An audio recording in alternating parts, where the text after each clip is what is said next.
Ready? Welcome to the City of Eureka Springs Boza and Planning Commission meetings. Today is Tuesday, November 12th. It's 6 o'clock. We're in the auditorium. We do have a public hearing tonight. This is for zoning variance application at 21 Fairmont. Wright is the owner, and this is a lot size and parking requirement variance for single-family residents. All right, so let's see. Does anyone have any, do we have any public comment for this particular hearing for 21 Fairmont? Okay, come on up to the mic. If you're here because of 21 Fairmont, come on up. Yep, come on up to the mic and state your name and your address, please.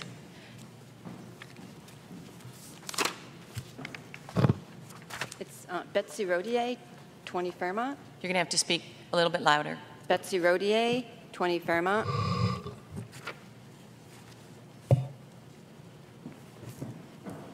Okay. I'm here tonight to ask that you take into account before approving the new construction. Still can't hear you real good. Just pull it right down to your, yeah. I'm here tonight to ask that you take into account before approving the new construction proposal, especially since 4 variances are needed to accommodate the proposed 2-bedroom, 2-bath design. Due to the large footprint, the proposed design requires several variances that are disruptive to the neighborhood. First, this lot is approximately 3,100 square feet. According to your regulations, if the lot is under 400 square feet, a variance needs to be approved. Second, a variance to reduce the 10-feet boundary to 8 feet on one side and possibly 6 feet on the other side. Third, a variance to forego the sidewalk regulations. And fourth, a parking variance as there is not enough area for cars to park, including compact cars, on the property as is. There is no off-street parking on Fairmont. Due to the large footprint, the proposed design requires several variances and is disruptive to the neighborhood. Parking on our narrow street is already a problem. The proposed residence will be located at the narrowest part of the street. This section of the street is hazardous in winter. The bottom exit is simply avoided in winter conditions since it's undrivable, which leaves all the residents entering and exiting at the top of Fairmont. I've lived at Fairmont for 17 years. Time after time, I've seen residents get stuck and spin out in front of my house. This new 2-bedroom, 2-bath could add up to 6 more people on our street, especially if it ends up being a rental property. Given the large footprint, the proposed construction will be extremely challenging, if not impossible, to create 2 9-by-19 feet parking spaces. Hence the parking variance, which would cause a major burden on the neighborhood as there is absolutely no off-street parking on Fairmont. Where are these new residents to park? This attitude of just get it passed and deal with the consequence later is not conducive to keeping future peace in the neighborhood. For example, consider the new construction on Howell Street approved several years ago. Due to limited parking, residents of that new home can straddle their designated off-street parking area in the roadside. The parking scenario will not work on Fairmont. It would literally block traffic. And it would be a tight fit for large vehicles to even fit into a 9-by-19 space. Approving a parking variance would create a nightmare for parking on Fairmont. This drawing leaves very little green space, and as it stands now, every last tree, approximately about 16 in total, that borders the property will need to be removed to accommodate this 2-bedroom, 2-bath house. I assume a tree permit will also need to be issued. Removing the trees will result in no privacy to the neighbors. And then will the house blend in with the Victorian landscape, or will it stand out from the neighboring houses? Will it have a stone front? We have seen no eligible drawings to show what the front of the house will actually look like. I ask that a design is presented that is more appropriate for the lot size and is in keeping with and will add to the beauty of our historic neighborhood. Have the appropriate parking spaces to accommodate at least 2 full-size cars and/or trucks. Guarantee the water sewage infrastructure will not be a future problem, along with torrential rainfall drainage. As such, I ask that you table this construction plan until a more appropriate structure for the neighborhood has been presented to the planning that doesn't need 4 different variances before construction and the removal of the last remaining trees. Thank you for your time. Thank you.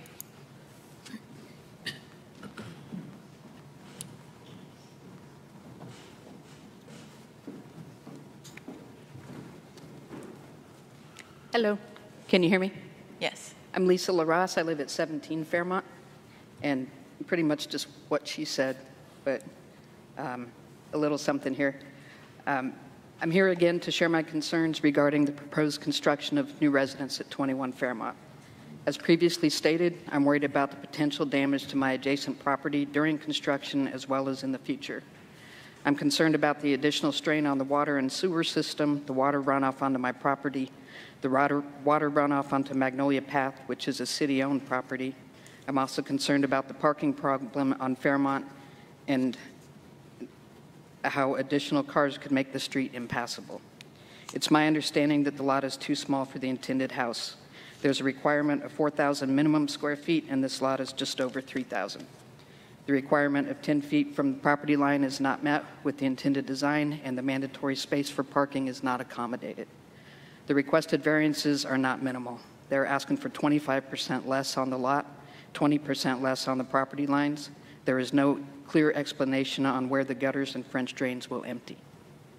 I mentioned previously that the city sewer backed up into my basement last year, and I feel that adding an additional residence will put more strain on the sewer line. Water pressure is already so low that I can't water my backyard, so I don't see how additional residents will improve the water issue.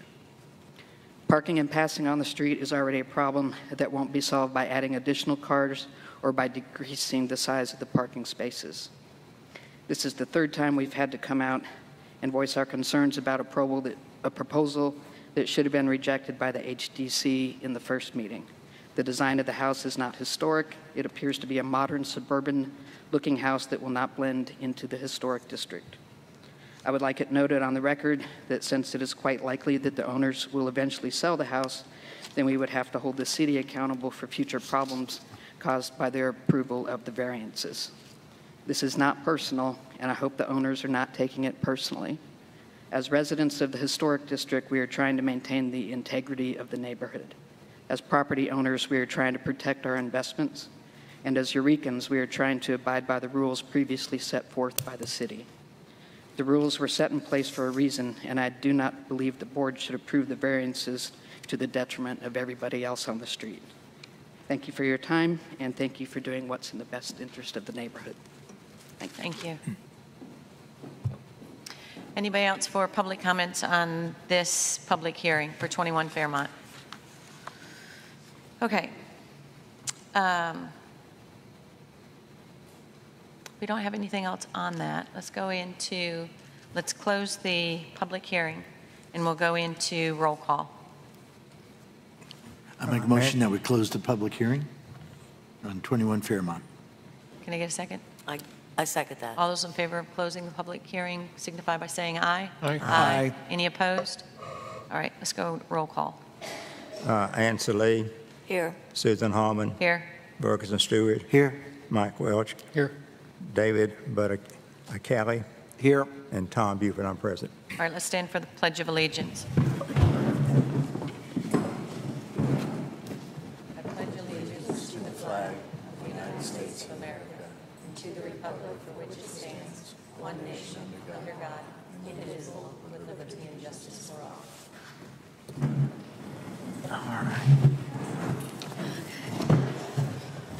Okay, we're going to move into the Board of Zoning Adjustment meeting. Approval of the agenda. I make a motion that we approve the agenda. A second. All right, if you've got a motion and a second to approve the agenda, all those in favor signify by saying aye. Aye. Aye. Any opposed? All right. Anyone else for public comments? Who is the other person that's on the list? Both people on the list spoke for 21 Fairmont public hearing. They both did? Okay. All right, so we're going to go to unfinished business, which is the zoning variance application for 21 Fairmont. This is the side setback variance for single-family residents. Do you guys want to have a discussion, or do you want to invite up? A motion to discuss. Second. All right, motion to discuss. And we got a motion and a second. I would like the all to come up, if you wouldn't mind. Just state your name and your title.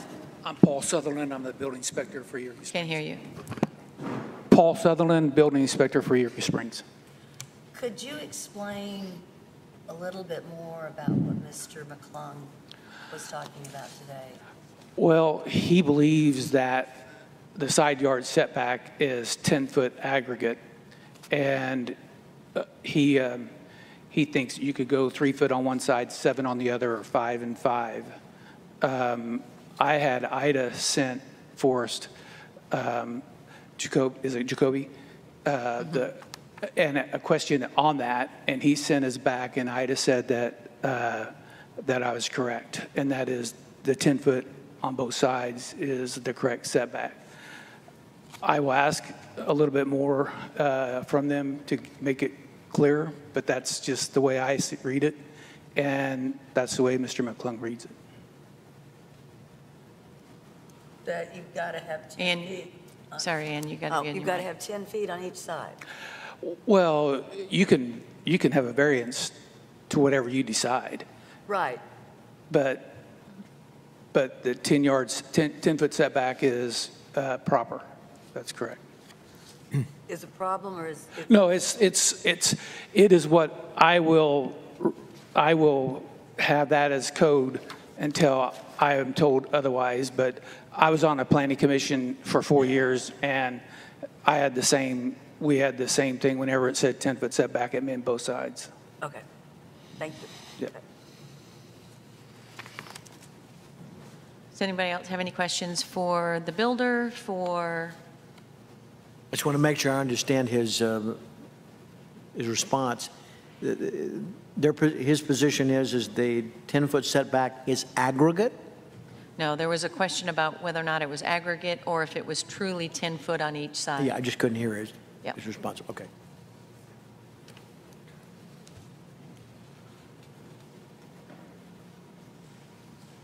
Does anybody have any questions about parking, about the size of the building, about the setback, anything for the builder? Parking and the lot size will be on the next agenda item. Okay, sorry. This is just the setback. Okay, so this is just setback. Okay, sorry, kind of lumped it all together. All right, setback. Any questions for the builder? No. No. I had one. I guess we've got, Terry, you're up here. Can you come up, the builder, come up for a second? Let me just make sure I understood what. So how many feet of setback are you asking for? Just a 2-foot variance. It calls for 10 feet on both sides, or we would like to have 8 feet on each side. Okay, so you're going from 10 to 8? Yes, 10 to 8. Okay, so 2, okay. All right, that was the question I had. So now if we didn't approve the variance, could the structure be adjusted to that fact or not? Well, the reason we got here in the first place is because the owner had met with the previous building official and Kyle from HDC, and they had been on site and agreed that this house was appropriate for the lot size and everything. Okay. And they had their blueprints created based on that conversation. Okay, okay. So they don't want to adjust the size of the house. That could be done, but that's how we ended up here, because Right. it was previously approved. So, okay, Yeah. okay. That's all I had. Sorry. I know there was I know in this pack. Do you remember what day it was that they approved that? Jacob, HDC? no, wasn't there another one where they approved the, hold on, let me see.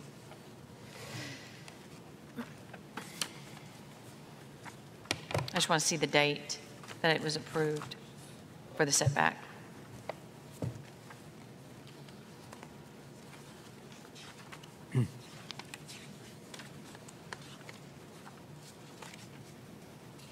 And this was the original one when Kyle was still here.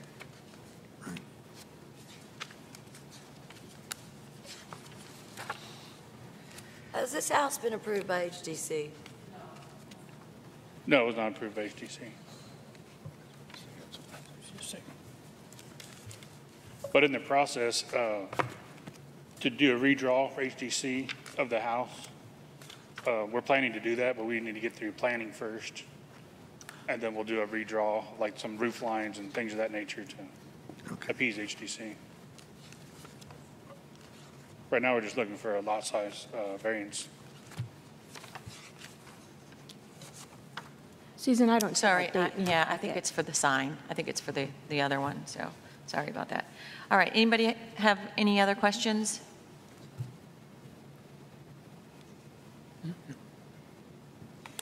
Yeah, I do. Mr. Sedler, what do you think? Do you have any issues with this?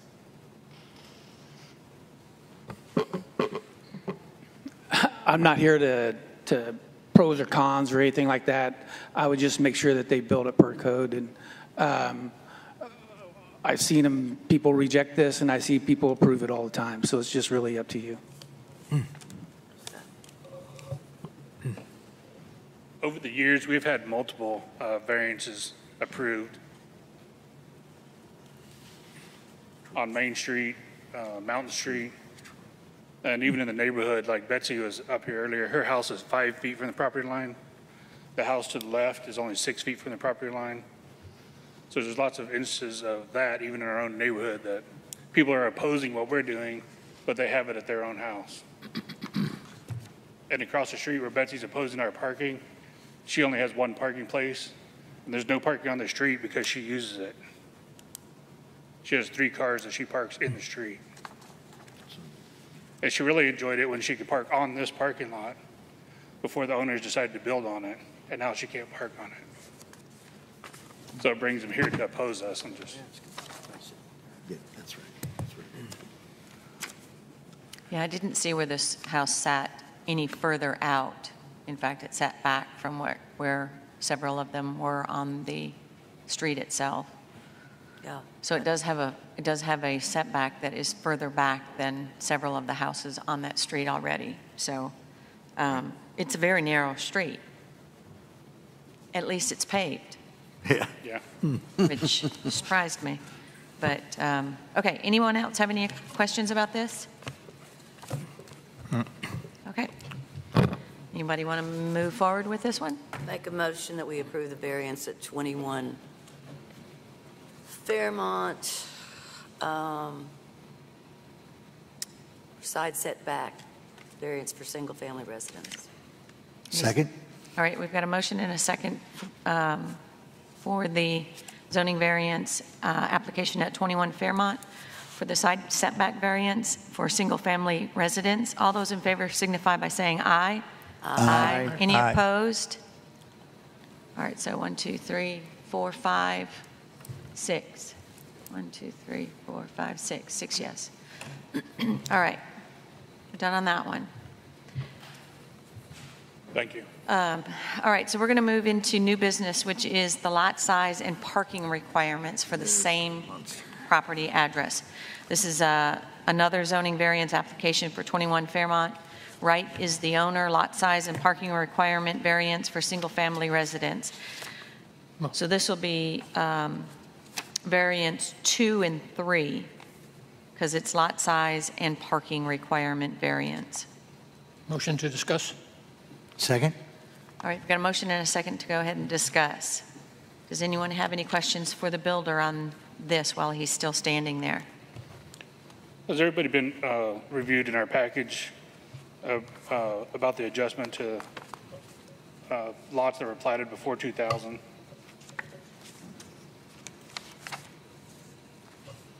Is in everybody's package for review. So. From 4,000, you mean from the original 4, or from what code says on 4? Yeah. Yeah. Everybody's familiar with that part of the requirement in city ordinance, right? Is that the lot size in this particular neighborhood is supposed to be 4,000 square feet. And we're at 31? 30, almost 3,200. Yeah. Tom? What is happening, I think, now in Eureka Springs is that we're running out of places to build houses. And there are a lot of lots that were, years ago, were not big enough. But now people are looking to find a place to build a house. This house is not very big. And I think he's doing all he can with the lot size he has to work with. And I think we need to, in the future, look and see if we need to change the lot size requirements. But right now, it is 4,000 square feet. But I think he is utilizing the lot as good as he can. And we have encouraged in the past the people to build smaller houses that are more affordable for the people who live in Eureka Springs. So while I'm not a big fan of variances, I do think this builder's doing all he can with the lot he has to work with, and that's my comment. Mike? I just have a quick question on that 3,100 square feet, 3,100 square feet lot versus the 4,000 required. Are we, in the future, are we looking to maybe possibly change that ordinance to? I think we need to look at it, yeah. Okay, thank you. Does anybody have any questions about the lots? No, I just want to agree with Tom on the ability that this contractors had done and proved that had been able to get houses on smaller lot sizes, and the way he's been able to do it, he's done a good job. So I think that this particular project looks like it's had the due diligence and gone through, and I think that it will be a successful construction project. Does anybody have any questions about the parking? Because we've got lot size and parking. Parking went from 19 to what? We have 21 feet from the house to the asphalt.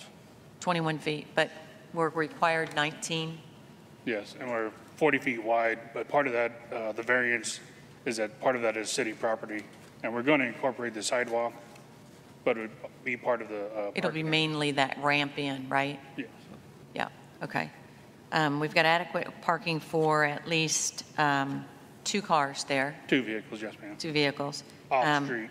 They'll be off-street. They're not in the street from where that asphalt started.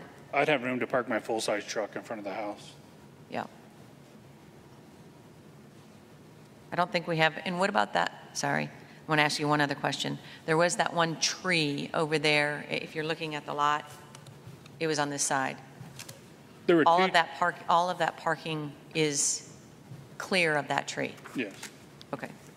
Does anybody have any other questions about the lot size or parking? And my understanding, after the conversation, it's going to be a residence with a retirement couple in it. So that's going to be also probably a factor that the parking probably wouldn't be used as other than 2 vehicles, would be my guess. But it doesn't always stay that I way. know. I'm not saying. I'm just saying that my understanding Yeah. at this time. That is Bruce and Lynn's plan, is that this is their last house to build in Eureka Springs. And they're both in their mid-60s, and, Bruce is going to put a very nice finish on it with the stone and everything that he does. So. Okay. Anybody else have any other comments? All right. Who wants to move forward with this one? I make a motion that we approve the zoning variance application at 21 Fairmont for the lot size and parking requirements for variance for single-family residence. I second. All right, we've got a motion and a second to go ahead and approve the zoning variance application for 21 Fairmont. Wright is the owner, and this is for lot size and parking requirements for single-family residents. All those in favor signify by saying aye. Aye. Aye. Any opposed? All right, so 6-0. Okay. Thank you very much. We'll redraft and go back to HTC. Do you want to sign these while we're doing, or do you want to do them after? Let's do them after. Okay. All right. And does he need to come pick up anything from you tomorrow? I'll get with you and let you know. Okay, thank you. Okay. All right, we're going to move on to new business item number 2, which is the sign appeal at intersection of Highway 62 and Highway 23. This is for Growth Linked LLC owner, and this was an appeal of a stop work order that was issued by the city. Motion to discuss? Second. Motion and a second to discuss. Looks like we've got some people moving up to the mic already. So can you? I have a question first. Yes. We have been down this, it's been years before. The Arkansas Department of Transportation approves signs on highways in Arkansas, including tourist-oriented directional signs. I'm not sure why we have this. I'm not going to disagree with you. I understand what she's saying. Yeah, so let's keep that in our pocket and then let them come up. So who do I have in front of me? My name is Matt Bishop. I'm an attorney. I represent the owners of the sign. Can you pull that up to your mouth just a little bit more? Sorry. Thank you. That's fine. Okay, so in our packet, there's some information that you provided, which is can you explain what you have filed in regards to this sign? Well, in answer to your question, the reason this is before you is because my client's got a stop work order citation effectively. And so in that event, the municipal code requires them to appeal to you. So they're here asking you to overturn that stop work order. The work was already done when they received it, but that's why we're here. Okay, so my understanding is that there was an approval given, the work was done, and then the city, for whatever reason, because of staff changes or whatever, that there was a misunderstanding or a disagreement as to what the sign was supposed to look like when it was finished. Not exactly. There was a verbal approval given by the former building inspector. He said, just get a certificate of appropriateness from HDC. My clients aren't asked forgiveness, not permission people. They went to HDC. They got a certificate of appropriateness. They then proceeded to build it. It's been a very public place. It's not like it's hidden in a corner. And I understand there was a turnover in building inspectors, and the new building inspector had read the code and said, well, you needed to have a written permit from the building inspector, where the prior one had just said, just go to HDC and you're good. And so he issued a stop work order saying you don't have a written permission from the written permit from the building inspector. Okay, so we have the issue of not actually having a written permit from the building inspector at the time that the verbal was done. And then number two, is there any issue with the type of structure? HDC issued a certificate of appropriateness, so the only thing I know is that there wasn't written permission. And so we're asking kind of two things. One, you can simply overturn the stop work order, stop there. But if you are not inclined to do that, you can issue a variance for the work they did do, which was move it over slightly because the ground was eroding underneath it, and redo the structure itself because it was deteriorating. Okay, I'm going to just let you slide over to the side. And Paul, can you come up and explain what exactly the reason for the stop work order was? So the reason why we put a stop work order on this was because of, we did this on September 27th, no, I'm sorry, September 26th. And then the reason why we put the stop work order on it is because in your ordinances on 7.52.150 says that there's no longer any off-premise signs allowed in the city of Eureka Springs. And what that means is you can't put a sign that's going to direct you to another location on your property. Because it's within the city limits? In any zone in the city. It was passed by you guys. So that's the reason why we put the stop work order on that. We also put a stop work order on it because of the fact there was no permits pulled for this project. There was, and if you, the HDC gave them a permit to rebuild the existing sign structure that is leaning due to erosion, but they moved it about 20 feet, 18 to 20 feet, and they built a brand new sign there. Everything on that thing is, you know, they, like I say, if you look at your HDC deal, it states that all they're going to do is replace the wood post with metal post. You know, and Kyle's email to Mr. Sanders, whenever he sent the certificate of appropriateness, he wrote on there, he said, I'm attaching this COA for your billboard project. I will copy the building department so they will have record. Check it with them if any permits are needed. But no one checked with us. So that's one of the reasons why I put a stop work order on it. I don't believe he even built it towards HDC, what he's told HDC that he was going to do either. So that's the reason why we're here today. Okay, so just to kind of clarify, no permit, there wasn't any written permit, and then you're saying that the sign is not in the original place, or it's in a different place than the original? Correct. By 20 feet? 18, probably 18 feet. Okay, and then is it of the correct materials? Well, it is of the correct materials, and he stated that he was going to replace the wood post with steel post, plus he's going to replace the sign itself. So he told him he was going to do that, but not all the structures and all that stuff. Okay, so we don't have any issue with the type of materials he used. No, if you did a variance with that, and I gave him time to go, a few days to go get a variance, apply for a variance, and he never did that. That's the reason why I sent him the letter to, says you got to take it down. But if you give him a variance, I would like to have, make sure we have a structural engineer just state that it's okay. I don't need to have a whole analysis or anything like that, but we need to have a building permit on record and all that stuff.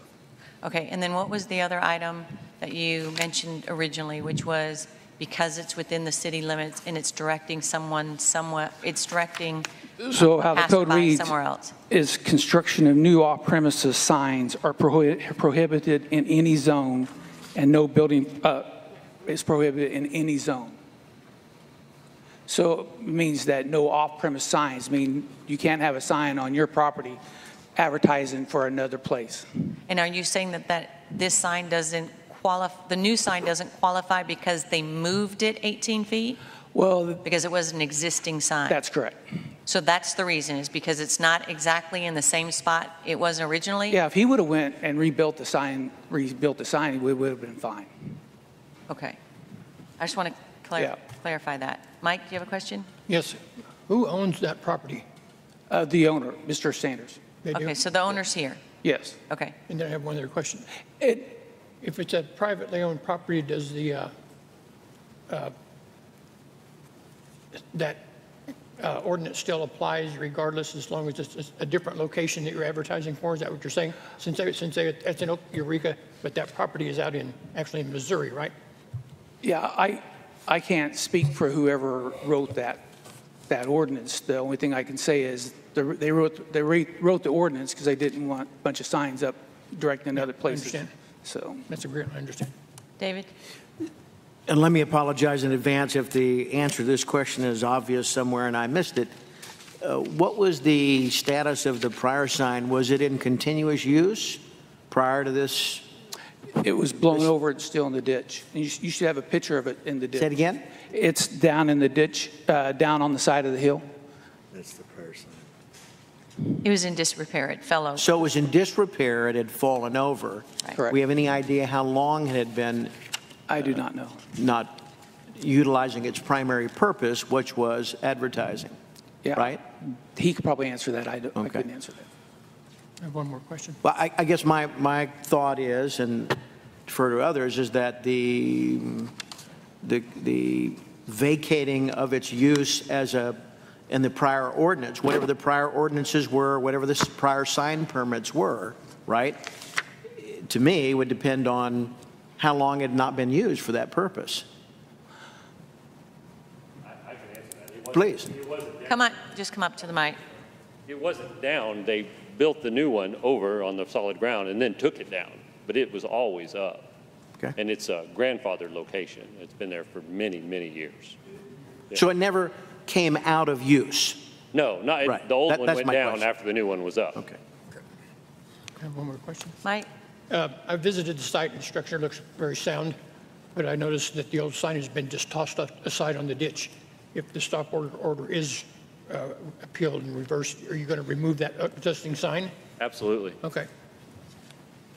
That's it. Does anybody else have any questions regarding this for either the attorney or for Paul? I'm assuming you don't want the owner to talk? He absolutely can. Okay, well, come on up. Yeah, You have yeah, something to say? Thank you. A couple of things. Just state your name. I'm Jeff Sanders. I'm the owner. My son and I own the property here. We've had the property for over 25 years, and before that, Chloe McClung owned it, and he had signs on it for 25 years before that. So the property is not good for anything other than signs. It's a big ditch down there. And the other point was on that certificate of appropriate application, the whole thing is drawn out exactly what we were going to do, exactly where we were going to move it, and all the materials we were going to use exactly. And they said, yes, go ahead and do it. So we did it, and then, at the very last minute, they said, you're supposed to have a written permit. And I said, well, we did. And they said, well, there's a different building inspector now. So, it wasn't, we didn't try to do anything shady. It's just a big misunderstanding, I think, but you know, that's all. Well, it looks better than the old one, I can tell you that. The other one was actually dangerous, I thought. So, you know, we're just trying to make it look nice and keep our business going. All right, does anybody have any Thank you. other questions regarding the sign? Do you want to take a couple of minutes and just review anything? If there are no other questions, I move that we reverse the stop order at intersection Highway 62 and 23, owned by Growth Linked LLC owner, and we're to appeal that stop order, work order. So the motion is to appeal the stop Motion to reverse, yeah, appeal and reverse the stop. stop order, order. Okay. And grant the further construction or application of that sign at that location. Yeah. Based on these facts here, I'd second that. All right, so we've got a motion and a second to go ahead and remove or vote to remove that stop work order for Growth Linked on their sign at intersection 62 and Highway 23. Ann? So is this a variance that we're giving? This was, all I've got here is that it is an appeal of stop work order. So there's, from my understanding, there's no variance. It's just that they had to. They just have to go get a permit. Well, they should have a permit for the file. I would say that. If you want to add, you want to take yours back and clarify that they do need to get that work. Since the sign existed there already, I mean, for the past 20 years or whatever, I mean, I assumed that whatever variance was allowed to put that sign there in the first place would be, in effect, grandfathered into the new sign unless. Okay, the question is. No, I don't want to. Do you want to make sure that for the file, they obtain the work permit from the building inspector? All I'm doing is moving that we reverse the stop work order at the location, which is what the agenda calls for. Okay, one of the issues that they had in our packet was that they did not have a work permit from building. I understand that. But we're here just to discuss the appeal, whether the stop work order, we approve it as a stop order and continue and stop it, or to reverse it. I think that's what our. Okay. Do you understand what he's saying? He's saying that, okay. Do you want to continue with your second on that, or? Well, so then the question would be, do we amend that, or do we add a second And it doesn't motion? sound like he wants to amend it. You want to amend it? No. Well, I want to reverse the stop worker order, and then they can go back. Well, by That's reversing a this issue in itself. I understand. By reversing the stop work order, it doesn't mean that they get a free pass on no permit. No. So we would still need to act on that. Yeah, So it's just a matter of whether you want it one and the same. Yes, my motion is to appeal the stop worker order and reverse it and allow the stop work order to be non-existent, and then to go through the necessary process of filing the whatever's required for a variance for that spot, if that's required. Yeah, I just think it has to pass the test of reasonableness. And so the stop work, the first motion, I think, passed the test of reasonableness. Also included in that test of reasonableness would be, it is a permit for the new one, in my opinion. Typically what we would do, if we feel like there's a step that was missed, we'll include that in our motion so that it's on file. And then Cassie can follow up with them to make sure that the proper paperwork has been completed. Okay, thank you for clarifying that. Yes, I'd like to amend my motion. I would like to first repeal the stop worker order located at Highway 62 and Highway 23, owned by Growth Linked LLC owner. I want to appeal that stop work order, and with the caveat that they go through the normal process of receiving a building permit or structural permit for that location. All right. So that's an amended motion, correct? Right, correct. Correct. Okay. You want to continue your second? Will you take back your second originally? Well, if you amend the motion, then, yeah, there's no choice but to do that. So. Okay. Does anybody want to second what he just said? I'll second that. All right, we've got a motion and a second to go ahead and repeal the stop work order for Growth Linked at Highway 62 and Highway 23. As an addition, we also are requiring that they obtain a proper work permit from the building inspector. All those in favor signify by saying aye. Aye. Aye. Any opposed? All right, so 6-0.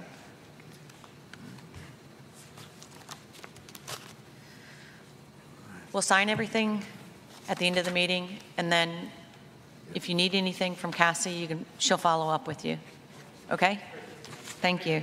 Thank you. All right, number 3 on our list is tree removal application at 24 Norris. This is the Eureka Springs Hospital. We've got 11 trees that have been brought to us that are impeding the line of sight for the helicopter pilots to land on that emergency pad there. So does anyone want to discuss this? I want to discuss it. You want to? Discuss it. Yeah. Okay. Make a motion. Second. Okay. So motion to discuss Motion in a second. Go ahead, Tom. The tree ordinance requires the trees to be removed to be flagged. I walked around the whole site and I saw no flagging anywhere. Building inspector, did you talk to the applicants about flagging the trees? It's not the only one, so. And I did not. And I will promise that I will do better on the next ones because I haven't done that good of a job on all 3 of these. But I told Cassie I'll do better on the next ones. Okay. Second question.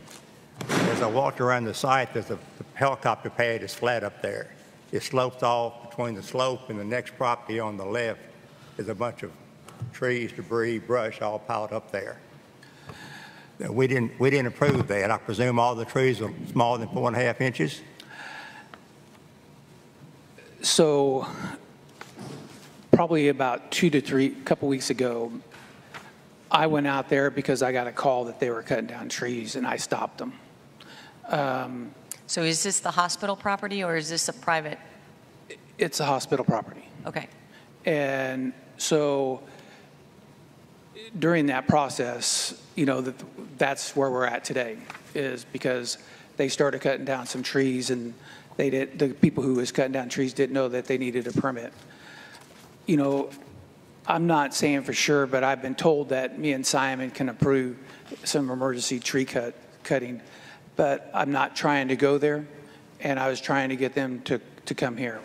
And that's where we're at today, is because we're trying to get all the tree cutting to come to you guys. Okay, because there's already been trees cut down there and because none of the trees were flagged, is that part of the 9? No.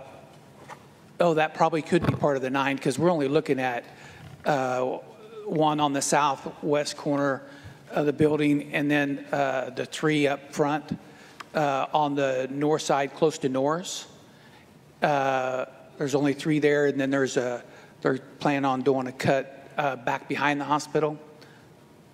So I believe those probably 9 are probably included all of them. I don't think anybody's from the hospital here. So about 5 4 were already cut. You've got about 5 more. Probably so. Of the 9. That's total probably 9. correct. Okay. Further, another question. The tree ordinance says trees to be removed should not be left on the site as a potential fire hazard. There's a whole bunch of stuff down there on that. And they understand they got to clean all that up. Potential fire hazard down there. And they're worried about the beacon being seen but then they leave all the trees there. If they catch on fire, the brush catches on fire, it's going to be smoke hazard and all that kind of stuff. Part of the reasons why that's still there is because the tree cutting contractor who did that was a little bit upset because we stopped them and they just told him to hold off until we got these permitting done. But they plan to come back and clean up all that. Well, I think we need to lay this application till they clean up what they've already messed up and flag the trees and come back again with the proper application. That's fine. Okay, I just have a question. My original discussion was that this was a requirement of the FAA. Correct.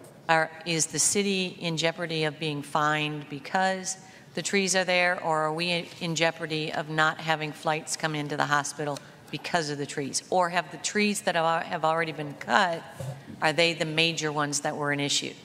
So there's a few of them. The ones on the north side is probably the critical ones. Are they up or down? They're still up. And the reason why I am told that they want the trees cut is because of the fact that they wanted them cut down before FAA did fine them. They also, the pilots do not like laying in there with all those trees up like that. Okay, so you're saying that the FAA has not sent a letter saying that? I don't know for sure. I'm just saying that they said that they're scared that they are going to send a letter. Okay. So I'm just getting it from the maintenance guy. Right. I was just, Cassie, do you know if there was an actual letter sent by the FAA or there was something filed by the FAA, or was that just thrown out there as we need to do this so that doesn't happen? I don't know anything more than Paul. I was told that they're concerned about the FAA and that pilots don't like landing there, but that's all the communication I've received on that topic. Okay. Tom? In their application, they state as their final note, I would like to get this taken care of before the FAA gets involved. Yeah. They've already said that the FAA is not involved. Right. Yeah. So they need to do the application right. Yeah. My biggest concern is if this is truly a hazard for the pilots. Right. Yeah. I don't think anybody wants to have a helicopter not be able to land if we really need to get somebody out. Who's the applicant? I know it's whose signature is this? Because I can't really read it. Is it Becky? She's in charge of the maintenance, I think. So she's a hospital employee? That's correct. Okay. So keep in mind, too, whenever I went out there to talk to them and everything, I was told that it was an emergency that they did that is the reason why they did all the tree cut. And, we just talked to called the mayor, and the mayor got a hold of one of the commissioners there, and they said that they'll halt until we get this application taken care of. Okay. Anyone else with any questions? The only question I have basically is more backing up what Ann said, and there is if public safety is part of the requirement for being able to just cut trees. I think that's one thing that we've got here is a situation where the city has put in a helipad, and the requirements for the helipad are such that those trees need to be removed. Then we should approve the tree cut. Of anything, that's bad for a helicopter, it's trees and power lines. And so if they've got a visual problem, I think we should, any delay, because matter of fact, I heard one leaving before this meeting, when I was downtown today. So I'd be concerned. That would be my issue. You think these are trees that appeared overnight? I mean, they've been growing a long time, and all of a sudden it's a problem? Well, trees grow, they get higher, and I don't know. That's all I can tell you, but yeah. Okay. All So right. has there been any factual evidence presented to us, anybody other than Becky, I guess it's Becky, who signed the application? Has there been any factual support that these trees are causing a problem? No, we don't have a letter from the FAA, so I get that, right? And I do understand their preemptive request, if it could be a problem, but has there been visual observation? Has the commission made visual observation there? We have one visual observation from Mr. Buford that he didn't see any of the trees flagged. My only comment would be if we're asking the public to hold a high standard of certain things, right? What would we require the public? Would we require them to flag the trees and look? So we should have the hospital held to some equivalent standard. They're the hospital. I'm not in favor of it, but if the application was submitted, just take our word for it, this is a good thing. I mean, it is 9 trees, right? Mike? Well, I agree with Tom's point that, the trees have been there forever. And I walked back behind there also Sunday, and there was a big mess, pile of debris that looked like it had already been cut. And this was just submitted to us recently, and the trees have been there forever. So I would agree with Tom that we should put hold on this until they can mark the existing trees that need to be cut Okay. and have the company get it back out there and clean up that mess as it stands. So you're But I understand- suggesting a postponement? Yes, I understand the potential emergency, but it hasn't been an emergency until now. And I just think for, like David said, that the standards in Eureka as Tree City, I'm not trying to disavow the potential risk if this is a legitimate issue from the FAA.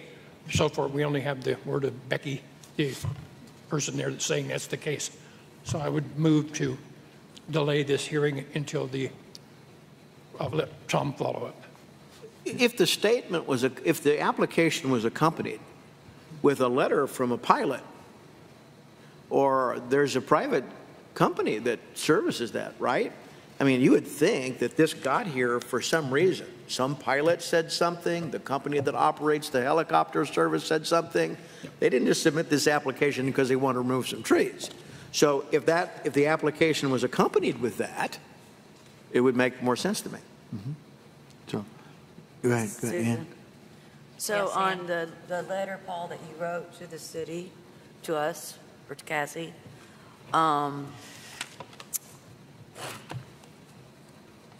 it says the number 2 wild cherry estate has gotten too big and blocking the helipad beacon light and windsock from the western approach. Cluster of 3 trees, 2 elm and 1 hackberry, are growing into one another, subsequently blocking the helipad beacon light and wind socket from the southeast approach. I mean, this really concerns me. I realize that we don't have anything in our hand, and then 2 large cedar trees block approach view pad of helipad beacon light and wind socket from the northeastern approach. I mean, I don't think anybody on the ground would know that. I would think a pilot would have to know that. And I understand what you're saying, Tom. This just makes me very nervous. Yeah. I apologize. I didn't hear the last part. What is it that made you nervous? I didn't hear that. If these are legitimate concerns that have been brought to the hospital and they bring them to planning, and we don't want to act on any of this tonight, and something happens, Right. that's not a good situation. I mean, I have to believe that what Paul was told is the situation with these lights and landing, and I mean, that's a life source for people. Fair enough. So, Paul, you've observed this. This is what the hospital told me. Okay.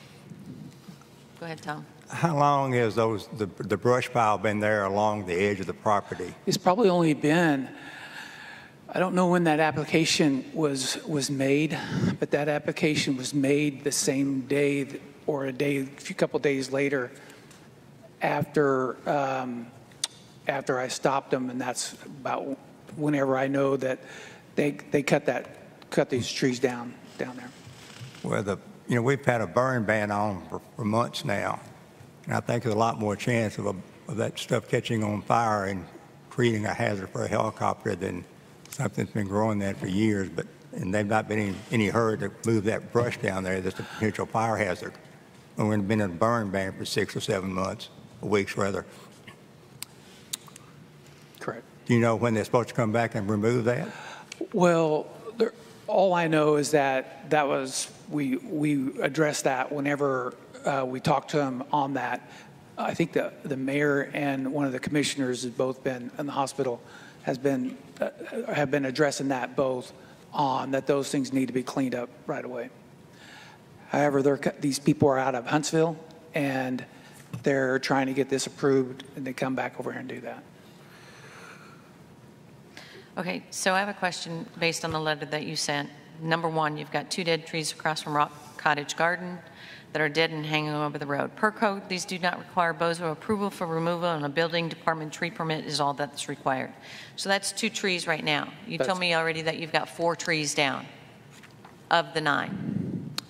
Susan, don't hold me to that because I really don't know exactly what all they cut down before I got there. Okay. We're asking for 11. So is it 11? Yeah. Okay. So those 2 trees could be part of their 9. Okay, but you're saying they don't require BOZA? That's correct. Okay. Then number 2, you say wild cherry estate has gotten too big and blocking the helipad, beacon light, and windsock from the western approach. They're roughly 4 to 5 inches in diameter and unhealthy. Per code, these do not require BOZA approval for removal, and a building department tree permit is all that is required. That's correct. So that's 3. Yeah, the only ones that I really know that they want to cut down is those hackleberry trees, I think, or those 3 trees up there on Norris. Yeah, and then one back behind the hospital, and then those dead trees over there on the side, and then that cherry tree. Okay, so you're saying that the elm and the hackberry are still standing? They are. Okay. That's the 3.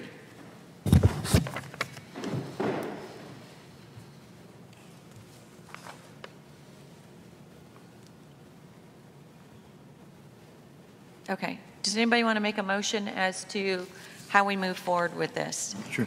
I make a motion that we approve the tree cut removal application for 24 North Street, Eureka Springs Hospital. Second.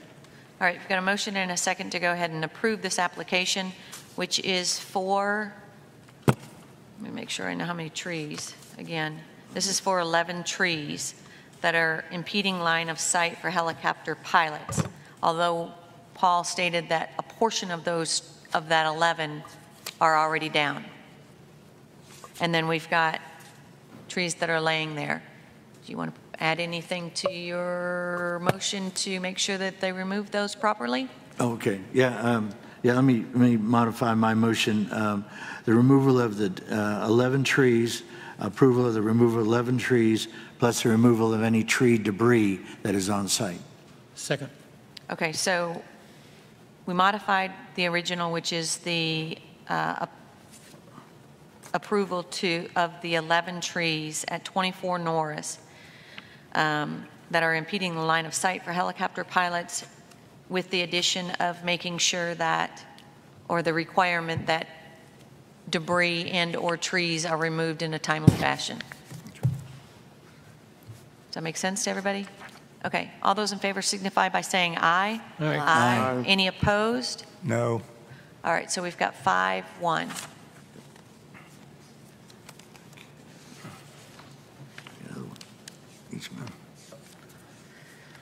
Okay, number 4, tree removal application. This is 18 East Mountain. Smith is the owner. It says removal of 1 tree leaning towards street. On this particular application, I thought I saw 2.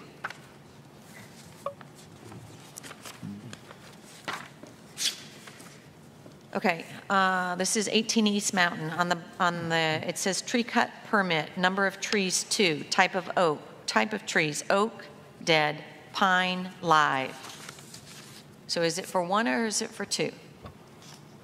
I went by the property, and there's just 1 tree that is leaning over the roadway, so, I mean, I assumed it was that 1 tree that they're talking about, Right, but it the wasn't. permit application says 2. That's what I mean. Okay, so are you Ashley? Okay.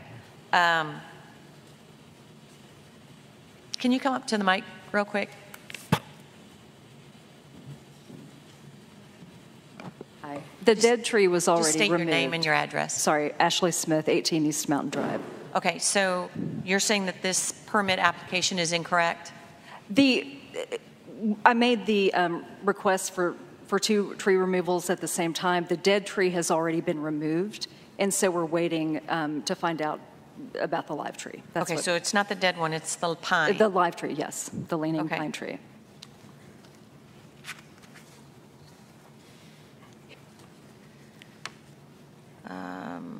Okay, anyone have any questions for Ashley?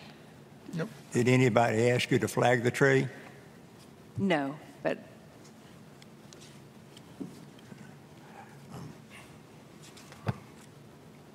I can just say, I mean, the description of the tree is, as it says, the potential risk is a valid request.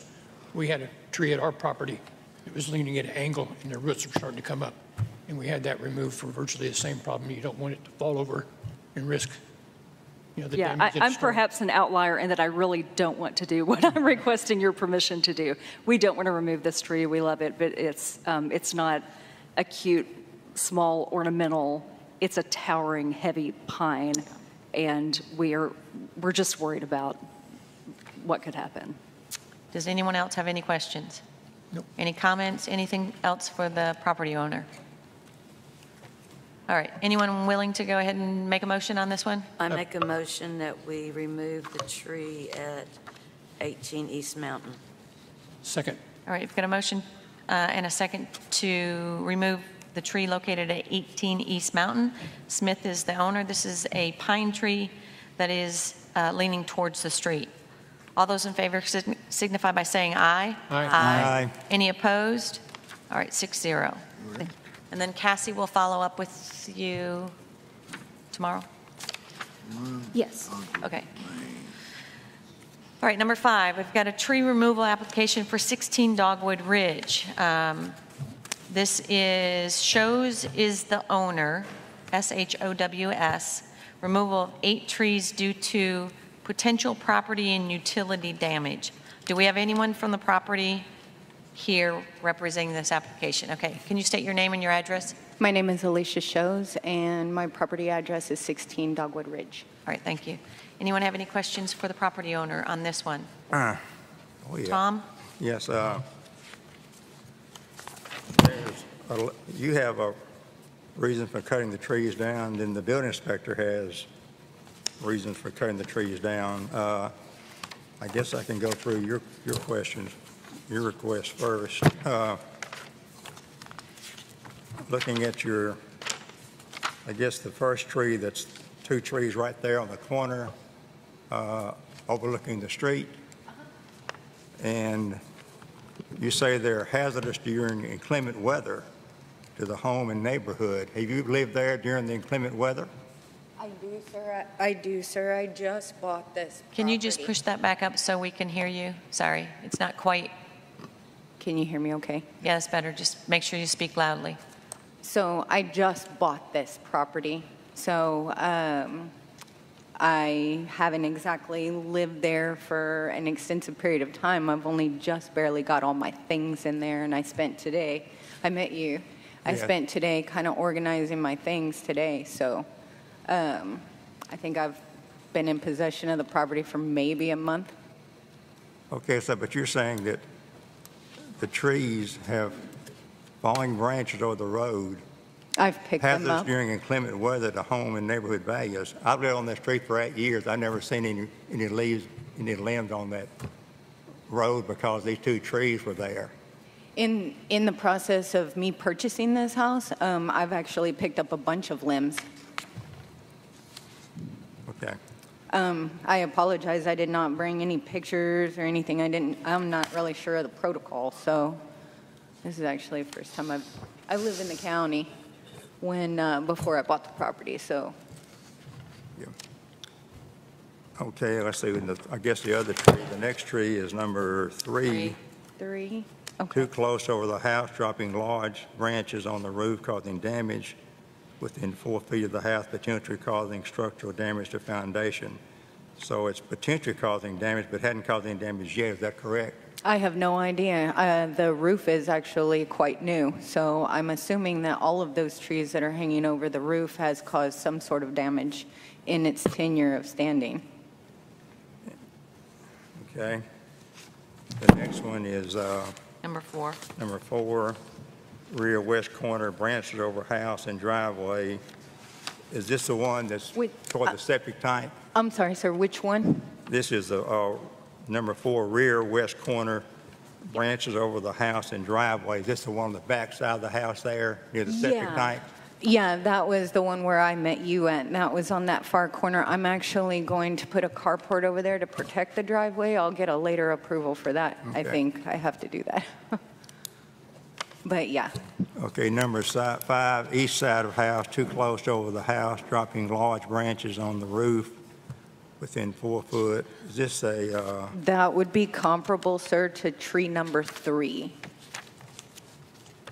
Is this a cedar tree? I'm not an arborist. I have no idea what these trees are. I think the 2 trees that are in the front, my husband said that they were cedar, like the aromatic cedar. Okay. And I think the 2 trees on either side of the house, I think number 3 and number 5, I think they are cedar as well.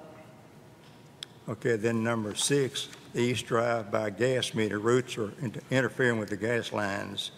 Is the gas company told you this, or? No, I can only assume that the tree is as tall as the roots are out, and that tree is right next to the gas meter. Okay. But the line is not broken, and the Black Hills Gas Company has not told you that it's interfering with the gas line, or you not had the plumber tell you it's interfering with the gas lines? You just assume it is because the tree's there? No, there was a tree that was previously standing there that was causing damage, and that was disclosed in the seller's disclosure. So, yes, assuming that one tree within the proximity of 2 feet is causing that damage, I would assume the same of that one. Okay. Number 7, we have very large trees, potential for bug infestations. I presume these are cedar trees in the front yard? Those are those 2 very large trees Okay. in front, yes, Ground sir. below the trees are due to acidic due to pine needles. Nothing will grow. Okay. I would like to add, if I may, that for every tree that I am taking down, I have every intention of replanting something that may not grow as high, and might be a little more colorful and build the neighborhood property value as well as my own. So I do have plans of replanting more trees than I take down, but at least the minimum that I'm taking down, I am going to replant. But you do realize these cedar trees you want to cut down are very old. They've been there for over probably 50 years, so it's Yeah. not, anyway. Okay. Well, if I may add to that, sir, as I have heard previously, trees do grow, and they keep growing. And these trees have grown quite large, and unfortunately, someone built a house next to them. So I would like to take them down. I would like to repurpose them if it's feasible to do so into something fun and fancy. Okay. In looking at the tree ordinance, if a tree criteria insufficient to remove a tree are 1, the tree is shading the yard, is dropping leaves, needles, or other material, preventing alternative landscaping, leaning or swaying with no documentation provided to reflect that an on-site assessment from a tree professional verify specific hazards. These are reasons for not letting you remove a tree. So the trees on the right side of the house are oak trees. I think they may meet the criteria because they are leaning. You have the tree in the back there where your driveway goes around that's near your septic tank. That tree is leaning over the house, over the driveway, where you're talking about putting a carport. And other than that, and the fact that a tree may be interfering with the gas line, I don't agree with that. So I don't know. That particular tree, yes, it is a may because I'm not going to dig down to see, but there was one that was actually a much larger. It's now a stump, but it is within a 2-foot proximity of the tree that I would like to cut down and also the gas meter. So before that tree gets too large, the one I'm requesting to cut down,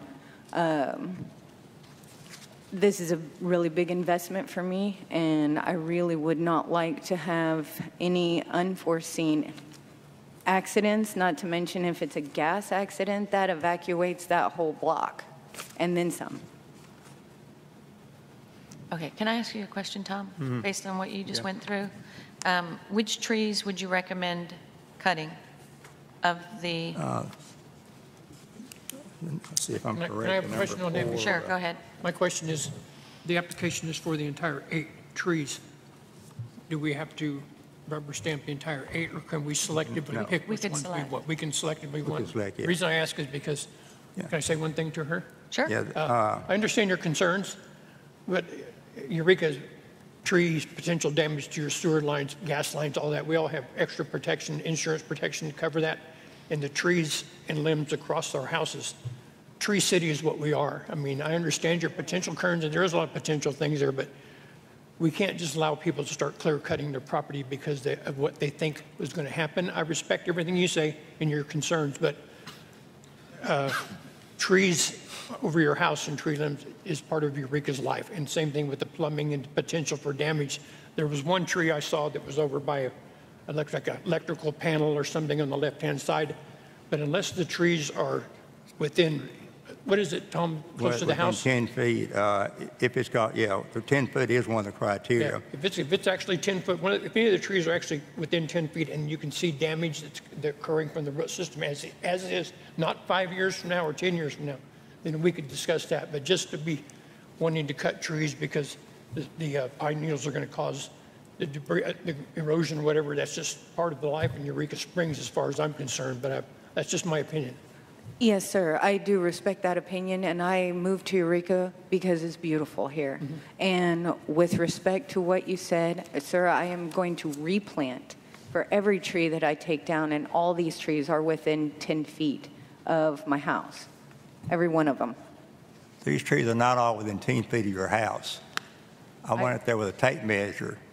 They're not. That's incorrect. Maybe the two front ones. But it takes me two walking steps. I took a tape measure. I didn't walk. I took a tape measure. Okay, I believe you. Yeah. Yeah.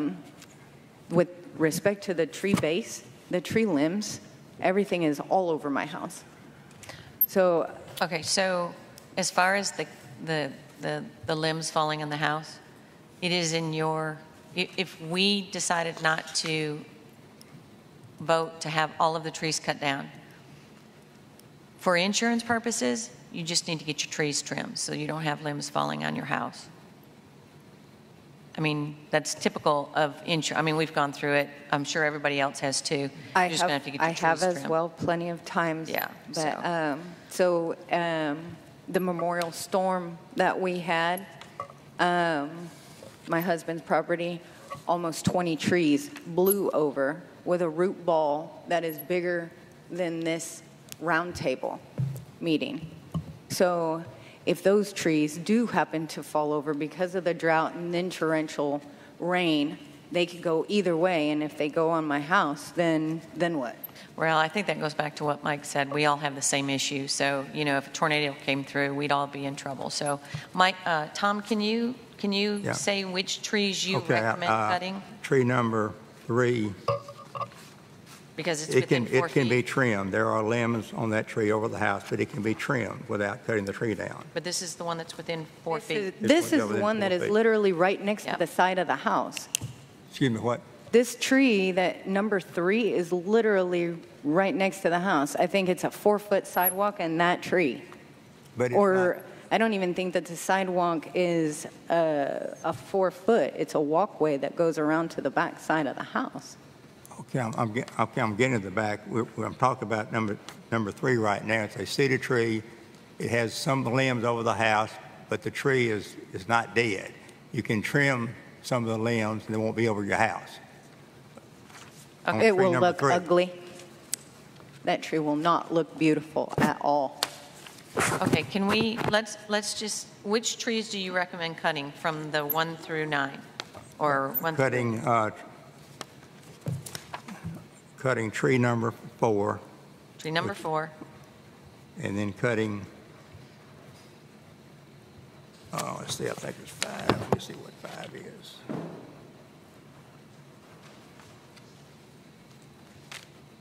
Five is close to the gas line. Let me see what trees are. And cutting trees on number 5. Okay, so tree number 4 and tree number 5 is what your recommendation is correct. As far as of the 8. Does anybody else have any questions about, no? Okay, so I'm going to say that any of the trees that are within 4 feet of the house, so that would be tree number 3. and there was one other, 5. So we're in agreement on 5, but I would add 3. So you got 3, 4, and 5? 3, 4, and 5. Okay. That would be my recommendation. Does anybody else have any Fine. thoughts on Well, trees? She can also remove tree number 6 because it doesn't require our approval. Where's 6? It's on the corner over the gas. Oh, it's on the corner. So 6 doesn't require our approval? It's identified. Where's 6? And Cassie. 6 is right Over the here. gas. Yeah. That's the gas. East Drive by gas meter, routes are interfering with gas line, residential neighborhood and city issue if a broken line occurs. Is that the one you're talking about, Ann? This is the one that, I'm looking at Paul's letter who summarized it. Okay. That it doesn't require our approval. He said it's tree number 6. Tree number 6 is the one that Paul recommends? Yeah. What? Again, we have somebody saying the roots are interfering with the gas lines, but the gas company has not made a statement that they are, and the plumber Well- not made a statement they are. I mean, I feel that I got to back code enforcement. Right. Yeah, code says it should be. Okay, I'm gonna go ahead and make a motion. And you guys can get a second or not, or we can go through this a couple times. I'm gonna recommend that we approve the trees being cut, number 3, number 4, number 5, and number 6. That's number 6. May I interrupt if I may? Number 1. Right now we're making a motion. What kind of tree is the number 6? Number 6 is, let's see, doesn't say on here. Number 6 is the one that doesn't require our approval. Right. Per Paul. Correct? Yep. Building department permit is all that is required. Right.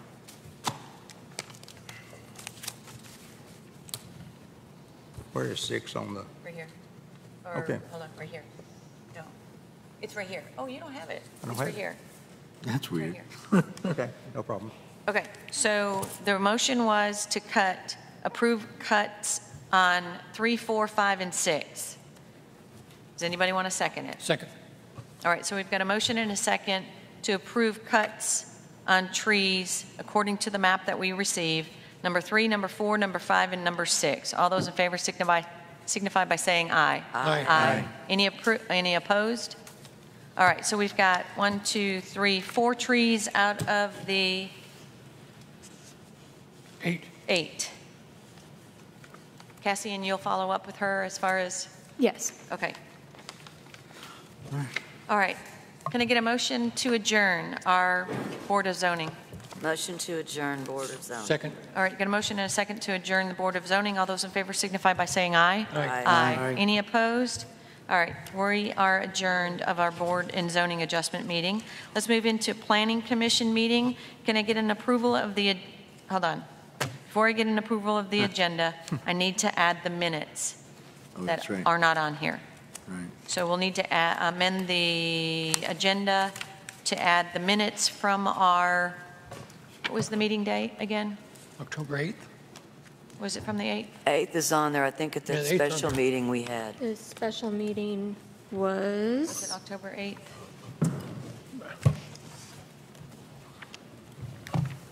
It's October 16th. October 16th special meeting? Uh-huh. Yeah. All right, so we're going to amend the agenda to include the October 16th special meeting minutes. Yeah, it's number 8. Number 8.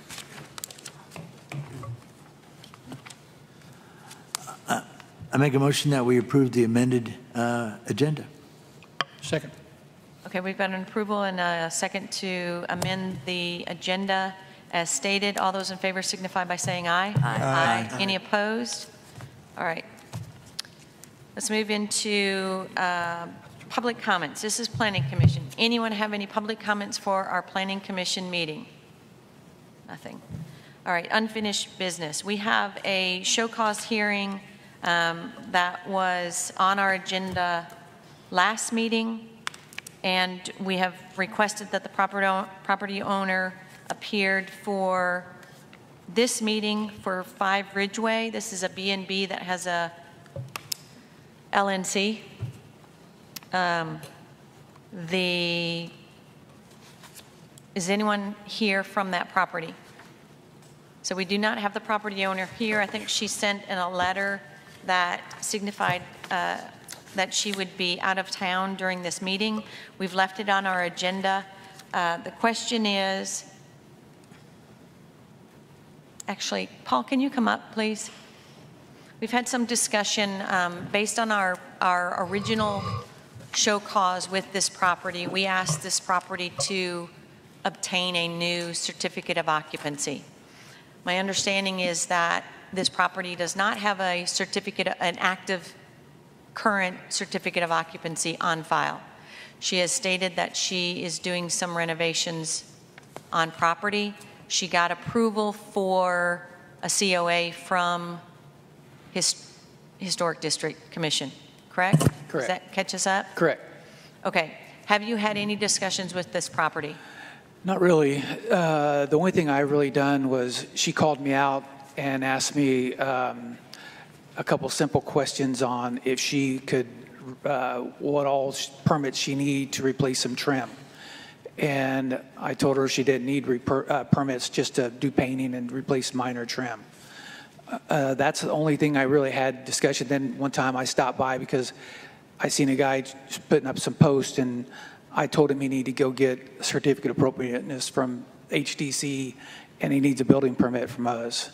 So he did both. She did both of that, and then the last, I know that she contacted Jess, working in our office, and Jess told her that she don't have a certificate of occupancy. She just had a certificate of appropriateness, and that she needed a certificate of occupancy before she can allow people in there. But she was still working on that, and she called our office and said she was going to have some medical procedures done. The reason why she couldn't be here tonight and get that done, and that's about the only contact we've had with her.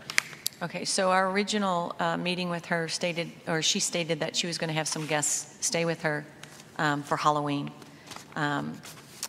Obviously, our next meeting was after Halloween, so we don't know if she had guests there or she didn't have guests there. She does not have a current certificate of occupancy, and she has the legally non-conforming because of parking.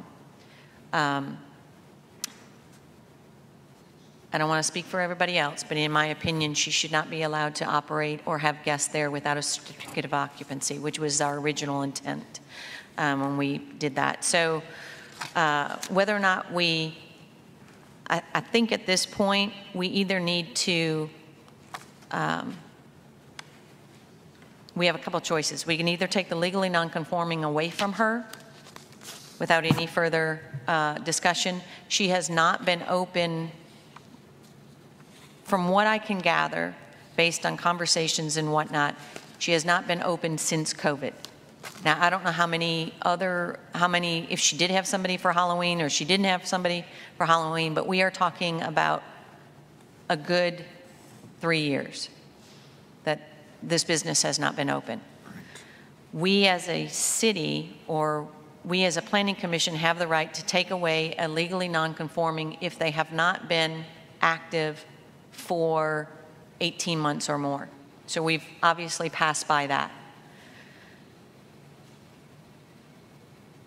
We could go ahead and postpone this and say that she has to obtain her certificate of occupancy. We could send a letter from the city attorney saying that she has to cease and desist any business until this is obtained, so that she has formal notice as to what is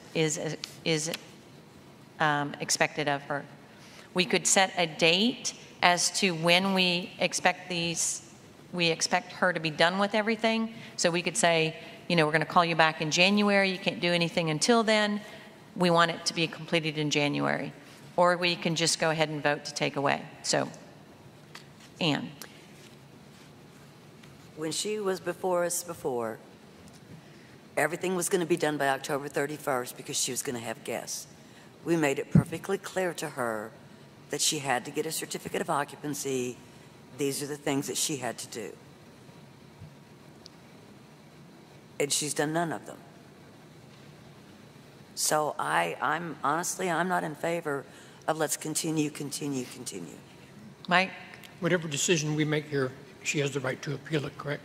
Oh, yeah. Yeah. Got to appeal. Okay, I understand. I agree that this has been put off for so long that I don't see I know the point in it's giving her after 2 years of inaction and another 30 days, because I was here when the last meeting, she said, I will have everything done before Halloween because I'm going to have guests there. Well, obviously, she hasn't had anything done, and I apologize for her any medical issues, but it just seems that we're getting dragged on and on here, and whatever decision we make, if she doesn't like it, she can always appeal it, so I know where I stand on it.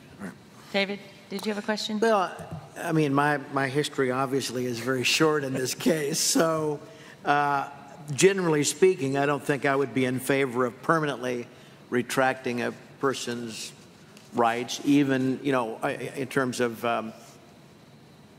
coming to get clean with their certificate of occupancy to be able to utilize it for that purpose. But even though it may have been unused for that purpose, and we may have the right to do that after 18 months. But can we let this die a natural death? Can't she just not? No. It won't. She can't operate there, right? She shouldn't. So isn't the burden on her, in which if she wants to operate, to complete their certificate of occupancy? Is she operating or not? We don't know. We don't know. So she cannot operate supposed to be a lodging establishment unless she has a certificate of occupancy. So if she failed to comply with the ordinances, which is obviously the case, she did not appear again at this show cause hearing, then based on those options that you gave earlier, my initial reaction would be that the city attorney should issue a cease and desist and let her then react based on that. Does anyone else have any thoughts on that? Is anyone ready to make a motion? I am. Go ahead. I motion that we remove her LNC the motion status. has to be made in the affirmative. Yeah. Okay, help me. Make a motion that she keeps her. Okay, I make a motion that she keeps her LNC status at 5 Ridgeway, and that she continue to operate as a B&B. I second.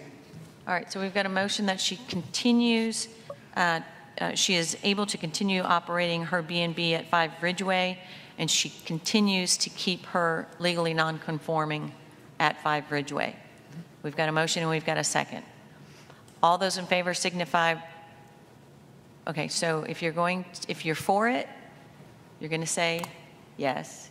If you're against it, you're going to say no. Okay? Because I know it's confusing, but. No, it's not confusing. All those in favor of her continuing signify by saying yes. All those in favor of her not continuing signify by saying no. No. All right. So was that 6-0? Yes. Everybody? Okay. All right, that was 5 Ridgeway. New business. We have show cause hearings for 6 Douglas, which is a B&B. Do we have anyone from the property here? No one from the property is currently here. So you guys have the opportunity to either postpone or you have the opportunity to move forward. I have a question. Which of the rules are they? I can give a little list on 6 Douglas. Okay. Okay, this is the Mary Margaret House. It's not listed as a bed and breakfast. It's not in the Airbnb bed and breakfast category. No mention of breakfast, and it's listed on Airbnb for stays over 28 days. Okay, so it's not, you're saying it's not listed as a B&B. It's not in the bed and breakfast category on Airbnb, at least on that particular site, and it's listed for rental over 28 days on the Airbnb site. And no mention of any breakfast. And no mention of any breakfast. Okay, so that's 6 Douglas. So have we heard from her? Did anybody respond? No, I sent out letters by certified return receipt. I have not received the return receipt, so I can check the tracking, but when I checked On Friday, it said that they had not yet been able to deliver because no one was there to sign and no one had arranged delivery. So, Okay, And so, the letter went to 6 Douglas? yes. okay, so we don't know whether or not this individual has received it, is what you're saying? That's what I'm saying. It has been sent and has all the tracking and everything. As of Friday, I would not believe she had received it. Okay, I would be surprised. I was a little surprised she wasn't here. So, all right, so based on that information, we can either move forward or we can postpone this. I make a motion that we postpone this till the next meeting. Maybe she doesn't live there. But we have given the others 30 days. So I make a motion that we postpone 6 Douglas for 30, well, till our next meeting.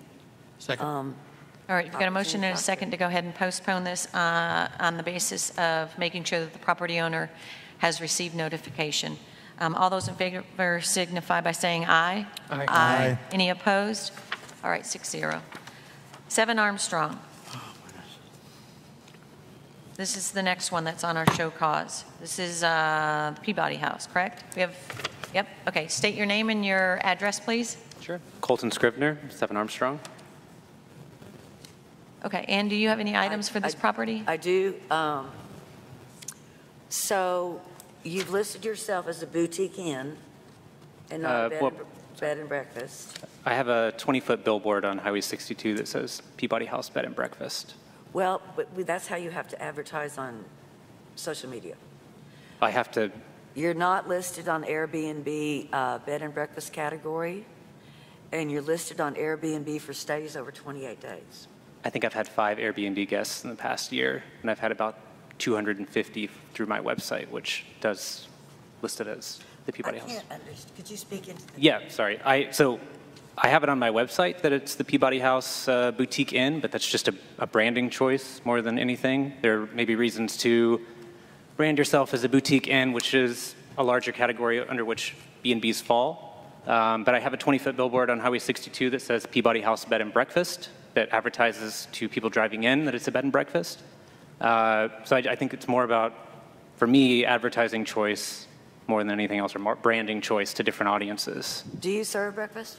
We have prepackaged muffins, we have cookies, Pop-Tarts. Starting in December, we'll have hot breakfast. I've been renovating over the past 18 months the parlor room in the main room. It's taken 18 months because renovating a Victorian the right way is expensive and time-consuming. So starting in December or January, depending on how that falls, we'll do a hot breakfast. But we've been serving breakfast since I bought it. Yeah, because I know on your website it said we don't serve breakfast because we want you to enjoy the local. I believe on my website it says we serve prepackaged breakfast. We do not serve a hot breakfast at this time. How many websites do you have? I have one website, but we're listed on multiple booking platforms, but just one website. And the stay over 28 days? I mean, I can change that. I've never had anyone request that, and I probably would not approve. Is that just on Airbnb? That's per code. You can't. Yeah. Short-term So rentals can't rent over 28 days. So yeah. that would. So I'm asking, is that on Airbnb that you saw that? Yes. Okay. Yeah, I can remove that because I would think not. that's what you said, right, approve Ann? that anyway. Okay. So basically, on any property that has a B&B license, you have to list yourself as a bed and breakfast. So it doesn't matter whether or not that's Booking, that's Expedia, that's Airbnb, that's VRBO, that's your website. As holding that license, this table is requiring you to be listed as a B&B. If you say that you've got muffins and whatever like that, we've had this conversation forever. You're saying that you're not doing a hot breakfast, but you do have some items there. So, just can I ask a question? And then the 28 days is within the ordinance. You'll have to change that as well. Sure. Because you are out of compliance as far as a short-term rental goes. Sure. According to city ordinance. Sure. That was probably a default on Airbnb that I failed to uncheck. But yeah, I'll take that off. Okay. For the, can I ask a question real quick? Sure. For the advertising or listing it under the B&B categories, is that in the ordinance that it has to be that way? You have a bed and breakfast license. So we are requiring that you are advertising as a bed and breakfast. Is that in the ordinance? So I read the ordinance before I came because I actually didn't know what I was in violation of. And I don't remember seeing that in the ordinance. Your license is a bed and breakfast license. No, of course, I'm not arguing that. I'm just asking if the ordinance says that you have to advertise bed and breakfast in the title of your business. I don't have the ordinance in front of me. I just know that you have a bed and breakfast license. Right. But if that's not in the ordinance, do I have to do that? Why wouldn't you want to do that? Well, because in some cases I do want to do that. For example, on the billboard, I do advertise it to incoming tourists as a bed and breakfast. But there are some cases where you attract different demographics if you use different words. Boutique Inn, for example. People search different terms. And so it's really just to get more of a broad reach for people searching different kinds of terms on the internet. Okay, well, I don't understand that. I mean, because some people search Eureka Springs Boutique Inn. Some people search Eureka Springs Bed and Breakfast.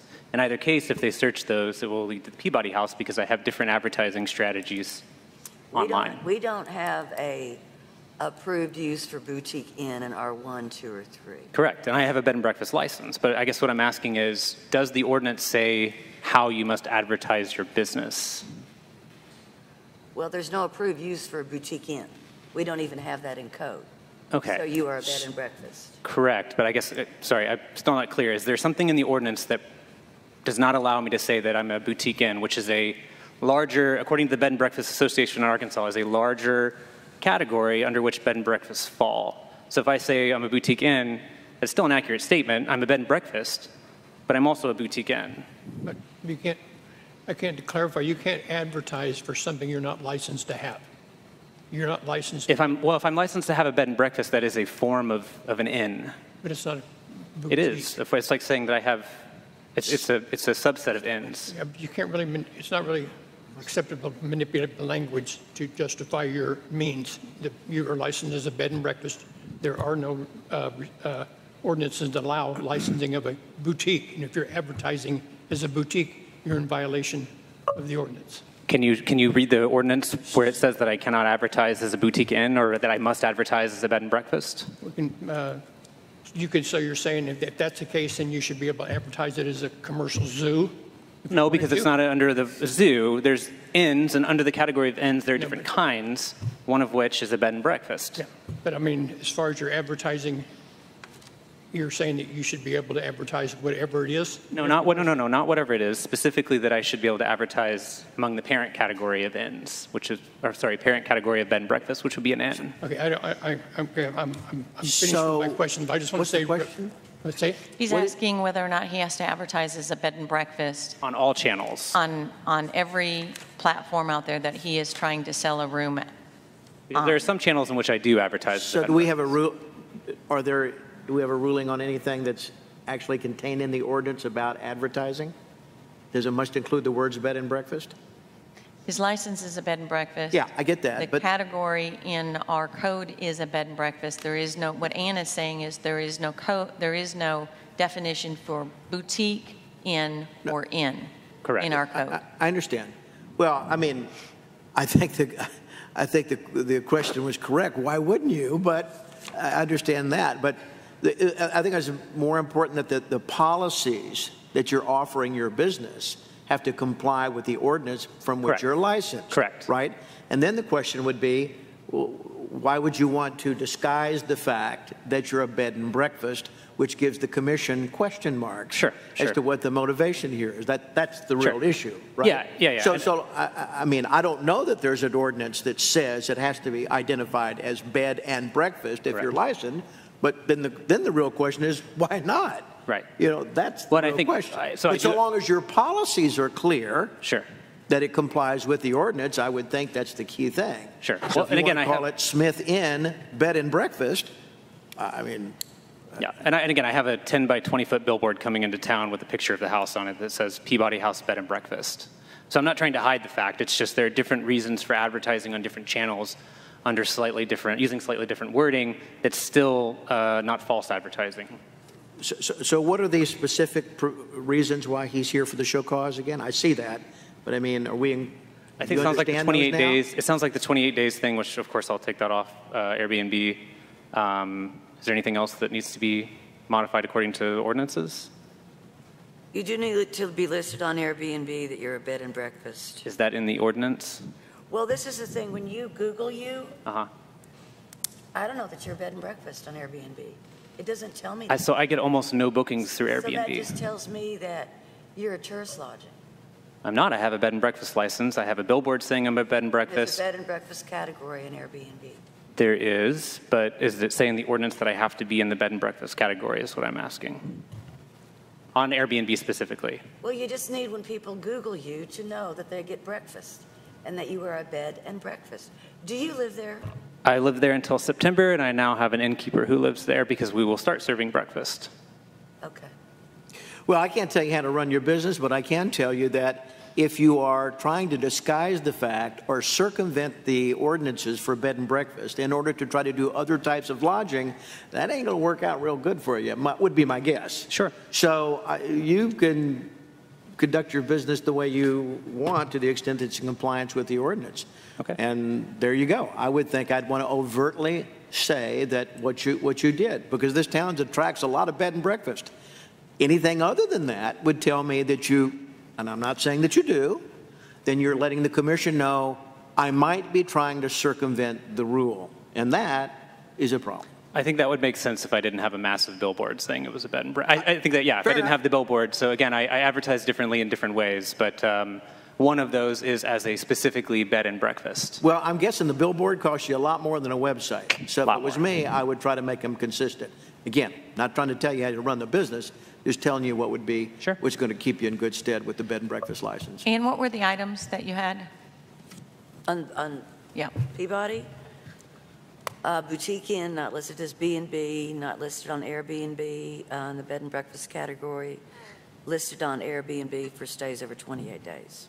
So other than the 28 Okay. days one, is there any other one that is violating the code? Can you give me a second, please? Sure, yes. All right, so of those items, does everybody understand what the items were? That's the reason why they were called in for the show cause. So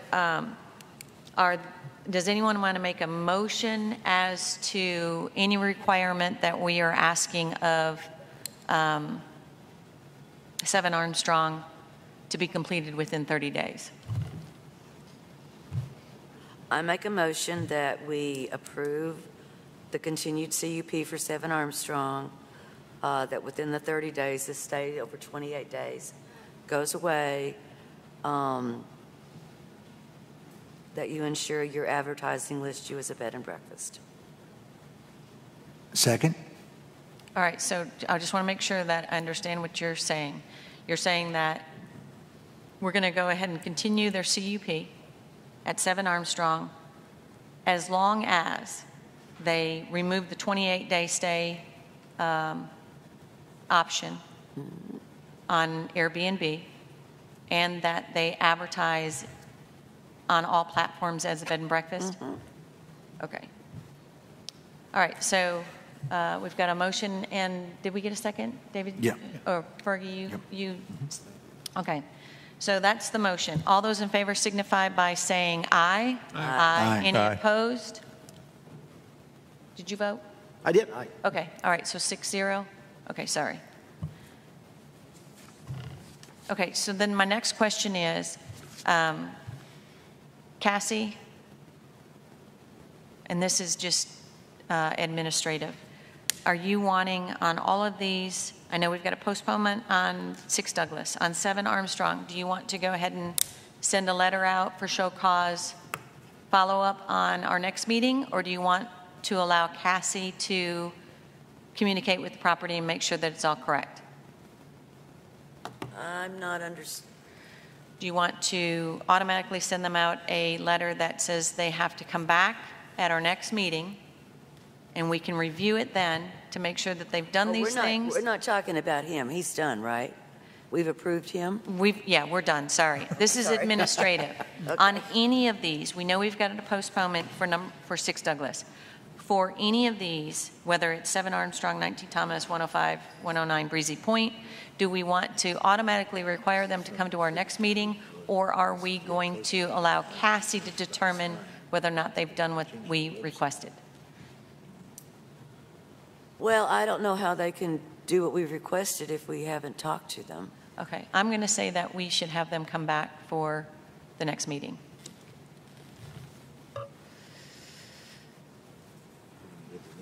Okay, 19 Thomas. This is a B&B. Ann, do you have the name of this property? It's called, Relax at 19. Relax at 19. Do we have anyone here for Relax at 19? All right. Cassie, do we know if they received the letter? Same issue as with 6 Douglas. It was sent, it is sent certified return receipt. I've not received the return receipt. When I checked the tracking on Friday, delivery had not been made because they had not been there to receive it or arrange delivery. So I am not aware of them being in receipt of it. Okay. Are we going to do the same thing that we did with 6 I Douglas? make a motion that we postpone it till next month. All right, we've got a motion to postpone 19 Thomas's show cause hearing until our next meeting. Anyone want to second it? Second? All right, we've got a motion and a second to postpone 19 Thomas until our next meeting, our December meeting. All those in favor signify by saying aye. Aye. Aye. Any opposed? All right, 6-0. 105 and 109 Breezy Point is our next show cause. And do you want to go over the list? Oh. Okay, Illume, not listed as a bed and breakfast, using B&B, which really means bed and bath, per Airbnb, not in bed and breakfast category on Airbnb. I do understand that it was sent in a picture of, I guess, basket, the breakfast.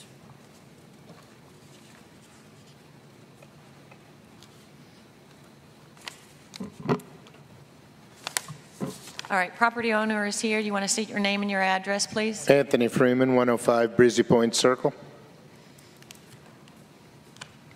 Does anyone have any questions for the property owner regarding the items that Ann listed? I have a question. Go ahead, Mike. He just stated, are we doing both addresses, 105 and 109? He lives at one address, and the property is his property, and it's Adjacent. It's adjacent. adjacent, and that is the bed and breakfast. Okay, because I drove up there today, and it's 2 houses on that street. Yes. You own both those properties? There's 3 houses on that Okay. street. I know the first one, and then the second one, it goes in, and you drive up there, and it's got two garage doors, a newer house. That is 105 Breezy Point. If you continue on down the street, there's a 3rd house. Oh, okay, And that's 109. Okay. The first gray house is 103. okay. The second one that you saw with the double garage is 105. Okay. The third is 109. All right, thank you. And there's a lot in between, and I own that lot as well. Okay, thank you.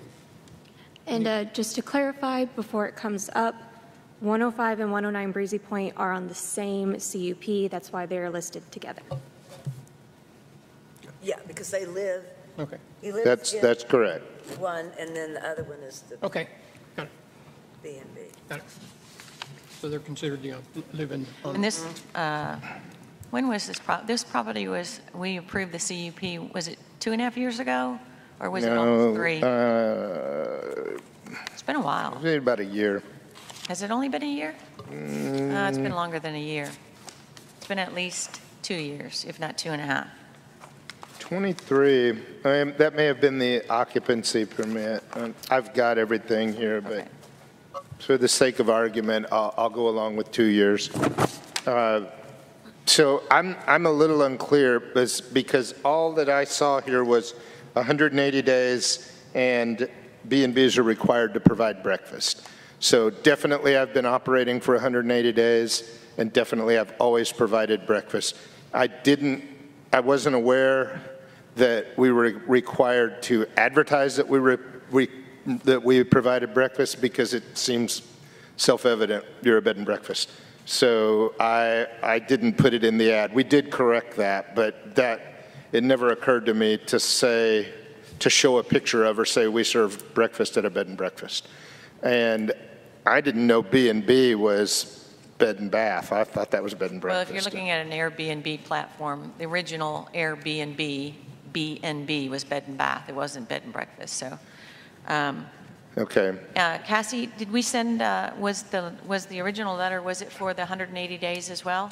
No, that is some confusion due to me and the city attorney trying to figure out the best way to frame this letter, and this is what we landed on. Okay, I thought it was just the breakfast. It was just the breakfast. It was just the breakfast, okay. So I have always served breakfast from the day one. Okay, That can you was- explain what your breakfast is? We have a basket. It has oatmeal. It has breakfast bars. It has, and then we kind of change it out. There was a picture of one of them that I sent to that Aspen sent to Cassie. So that's some of the breakfast. We change it up. We modify it from time to time. Okay, does anyone want to make a motion as based on the items that Ann stated for this property? I make a motion that Alume maintain their CUP. Second? All right, we've got a motion for Alume to maintain their CUP, and we've got a second. All those in favor signify by saying aye. Aye. Any opposed? All right. Okay. One last question. So everything that I've sent her showed compliance, right? I don't need to come back or anything that was You're good. mentioned. You're good. Thank you. Thank you. Thank you. Thank you for your time today. Thank you. Okay. Sorry, Ann, we're past 7:30. New commercial construction. This is 150 Passion Play. This is for Carter, which is the owner. This is construction of a deck for weddings and 5 cabins. Can the property owner come up to the mic, please?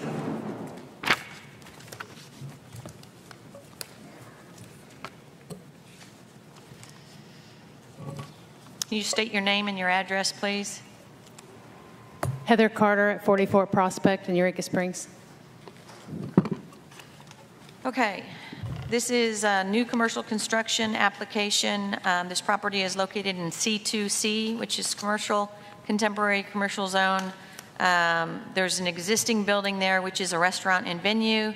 The proposal is for a small outdoor wedding deck and 5 cabins. C2C zoning allows for wedding establishment and tourist lodging, so they are able to go ahead and have weddings out there, and then of course they're allowed to have tourist lodging. Does anybody have any questions about the information that they provided as far as the site request, as well as for the cabins and or the deck for the weddings? I make a motion that we approve the application at 150 Passion Play Road. And second? Okay, well, there you go. All right, so we've got a motion and a second to go ahead and approve the application for 150 Passion Play. Carter is the owner. This is construction of deck for weddings and 5 cabins. Motion and a second. All those in favor signify by saying aye. Aye. Aye. Any opposed?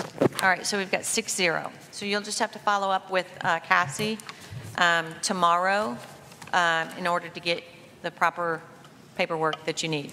Okay. Okay? Awesome. Thank you so much. Thank you.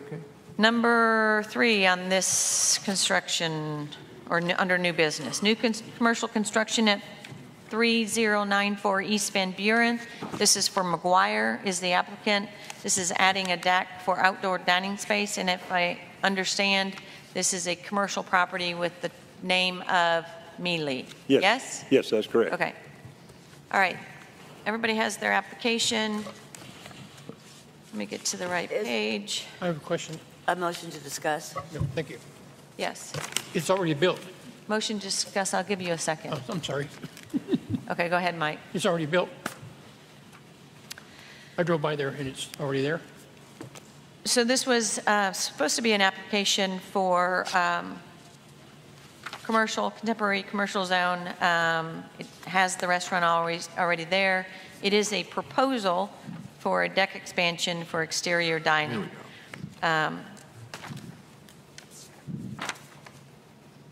Can you, I'm sorry, what is your name? I'm TJ McGuire, 103 East Van Buren, Eureka. Okay. So Mike is saying that your deck is already built. Did you Yes. expand it or did you build it? Well, sort of got the cart before the horse.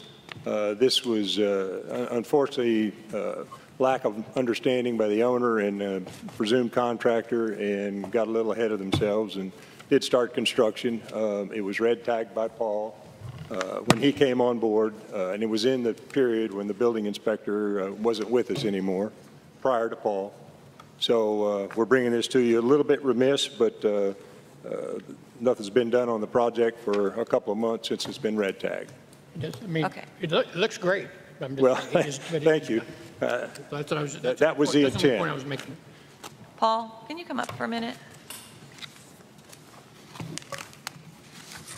Do you have any issues with this? No, I'm ready to get it passed.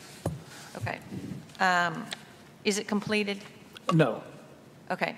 And it's, how much longer do you think it'll take to get done? I would anticipate probably the deck portion here that's in front of you today would be done in probably 30 days, Okay, so being able to use it 30 days? probably. Okay. Does anyone have any questions for him as far as the deck goes? Nope.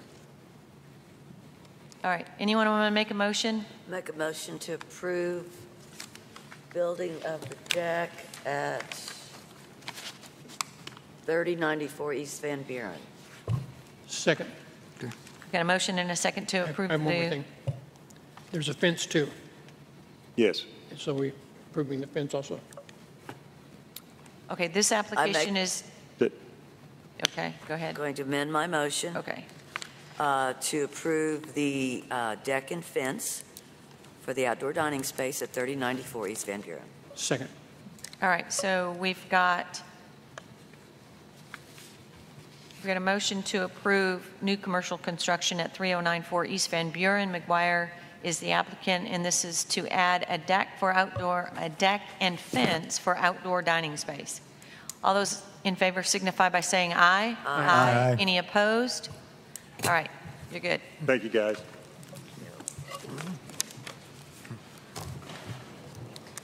Okay, that is the end of that list.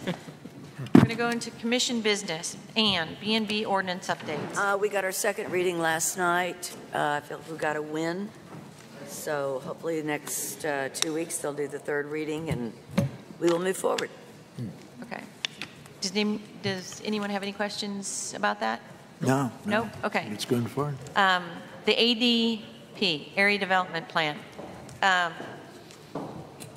We did get a buy-in from City Council, not at this past meeting, but the meeting before, to go ahead and move forward with that. And just as a kind of a recap, this is to allow us to expand.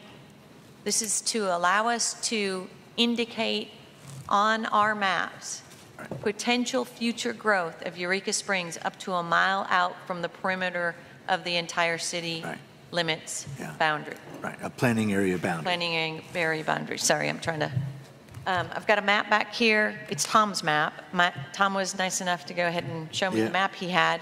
I've asked Cassie if she can get every one of us a map that is either this map or the one that hangs on your wall was done by McClelland. Depending upon how much they charge or how much McClelland could charge, what I asked Cassie to do is get all of us a copy of the map. When you go online, you can pull it up, but you can't see the streets. It's too blurry, it's too small, it's whatever. So having something this size will benefit all of us, that you can actually sit at home and study your map, but actually look at it and see where the boundaries are. Because, for us to say, okay, the boundaries at, well, it's just a few feet down the street from where I live. This way you're going to be able to see it. So I think we all need to have that map first before we move forward with anything. But we did get a go-ahead from City Council in that they are interested in us doing this project. We did mention that there would probably be a cost associated with that, and they were okay with that. So once you figure out how much the maps are, I guess the process for you is to submit that expense to the city, correct? Do you have a budget? I will talk to our Director of Finance and see Okay. what the process Michael. is. Because I don't think we've ever had a big budget, maybe a couple thousand. Yeah, that's it, but I mean, everybody else spends it but us. I know. suggest that you do that before another valve breaks. Right. Yes. True. So I don't know what your budget is. Do you know what, do you have a budget? A yearly? My department has a budget. I don't know. Michael is supposed to sit down and go over 2025 with me, and it's been an October, a busy Okay. October. So that's So on at the least agenda. at a minimum for this year, we just need to get these maps Yes. ordered. Right. And I mean, I think it is helpful for us to have these maps in your office anyway, regardless of whether or not when we're done with them, we can show them to city council and they can kind of see what we're talking about as well, because even once we get somebody to come up with, this is the areas that we think make the most sense for future growth, people are going to want to see what that looks like on a map. So, and I know on other issues, we have needed maps, and we've never had them. And it's, you know, walking into your office and looking at the wall, which is not always convenient. So that's what I've asked on that so far. So I'm not going to go into that anymore. Well, yeah, the one thing I want to say is we have two phases. There's a continuity phase, which means that we're going to line up both sides of the street, and then there's the area of word expansion. Anyway, area of Future growth. further growth. There you go. Yes, and we can go up to a mile according to yeah. Jim. Yeah, Municipal League. So is it your view that the goal of the commission is to establish these so that we can define, lack of a better term, an extraterritorial jurisdiction? Yes. Uh-huh, So it's never been done with the Yeah. city. We kind of missed our window. Apparently, you used to be able to go out 5 miles, but now our understanding is that we can only go out a mile. Planning is the commission that does this. It can't be done by city. It can't be done. It has to be done through the planning department or the planning commission. So our goal right now is to establish that for future growth. It's going to have to be voted on by city council as far as them approving it once we're done with it. And then it has to be filed with the county office over in Berryville. But the cost associated with it is making sure that the legal language. The legal language is correct on what areas we are looking at. A legal description. I would recommend that we maybe schedule a workshop to talk about all this. Yeah, so if we can get the maps, then we can, I don't think we're going to do a workshop this year. No. So it's going to be, we'll Next- figure that out. 2025. Our next Happy meeting. New Year. Yeah. Okay. Anybody else have any questions about that? Nope. We're good? Okay. Good. Number 3, discussion of 8 Washington CUP. This is Ann. Okay. So the original CUP, when Tom and Henry had 8 Washington, it's 2 units. When it was sold, they came to us to transfer the 2 units. We know that Tom and Henry live there. We know there's been a change of use in the fact that they have a long-term tenant. But what we didn't realize is they have taken the residency that Tom and Henry had that have 3 units, and they're now renting that, which gives them 5, and they don't have parking for that. So my recommendation is we send them a letter. They have to cease and desist with those 3 units, and they don't have the parking for it. Okay, okay, so I've got a motion and a second. Can we have discussion, or can I? Of course. Okay, I have a question, Cassie.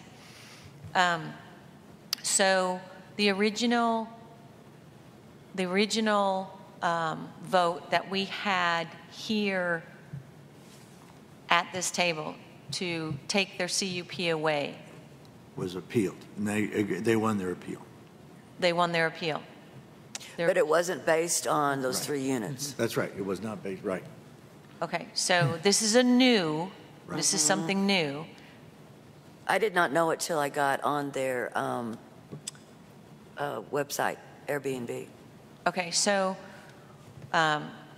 currently they have how many parking places? They've marked this, they've striped it now, so now they have 5 parking places. They would have to have 1 parking place per unit, that would be 5, and then they have to have 2 for the owner-manager, which means they would have to have 7. Okay, so they have 5 parking places, they'd have to have 7. They have free parking out in front. So in essence, they'd have to get an LNC because they don't physically have parking on their property? There are no more grandfathers. Those are gone. Well, that's what I'm asking. Yeah, you cannot. It can only be a CUP. Okay, so what Ann is saying is that currently they need 7 based on where their short-term lodging units are. They would need 7, but they would have to come back and apply for an additional 3 CUPs. Can't do that. Okay. And they're only licensed for 2 now? They're only licensed for 2. So they're... Okay, so when they originally applied, they applied for a 2-unit CUP. And now they've taken over a different section of that building for short-term lodging. And therefore, how many bedrooms are they renting? 5. Okay, so there's 2 in one and 3 in the other. Okay, so they went from 2 bedrooms, 3 bedrooms, now to 5 bedrooms. Okay, does everybody understand what the issue is? Yep. Okay, so there's been a motion and a second to go ahead and call them back in. I would send them a Or to letter send them a letter. first, tell them that they do not have permission to rent those 3 units, and they don't have the parking, and ask them to cease and desist. And, I mean, they can't have 3 units because they don't have the parking. Okay, so then my next question is, based on the fact that we have already taken it away, they've gone to city council, this is a brand new item, are we legally able to do that?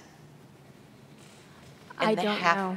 And so that, because they'll still have to appear, even though it's a different item, that's kind of my question. I don't know, and that would be a question that I would want to ask before issuing anything.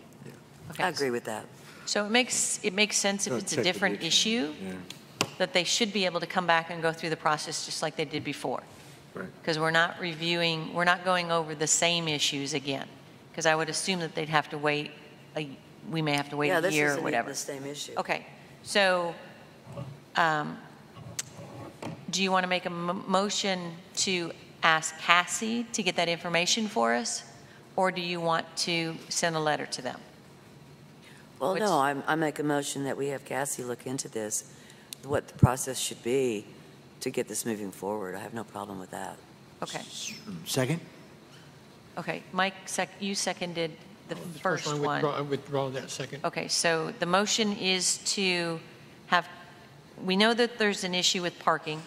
We know that they don't have adequate parking according to our ordinance. And they don't have a CUP for 5 units. And they don't have a CUP for 5 units. So it's 5 units, inadequate parking for 5 units. The motion is to ask Cassie to find out if we are able to bring them back in and send them a letter based on the fact that we just had them in, based on other issues. New information. Yes, so new information. So, Yeah. all right, all those in favor of having Cassie get us this information signify by saying aye. Aye. Aye. Any opposed? All right, so that's where we're at on that one. That's that harassment. We've got approval of the minutes for October 8th, and we'll have to do this separately, and then approval of the minutes for our, Motion to approve the minutes of October 8th. Second. all right, motion to approve in a second for our minutes of our October 8th meeting. All those in favor signify by saying yes or aye. Aye. Aye. Aye. Any opposed? All right, so October 8th is approved. We also have we need an approval of our October 16th special meeting Motion minutes. to approve minutes on October 16th special meeting. Second. All right, motion and a second to approve the minutes from our October 16th special meeting. All those in favor signify by saying aye. Aye. Aye. Any opposed?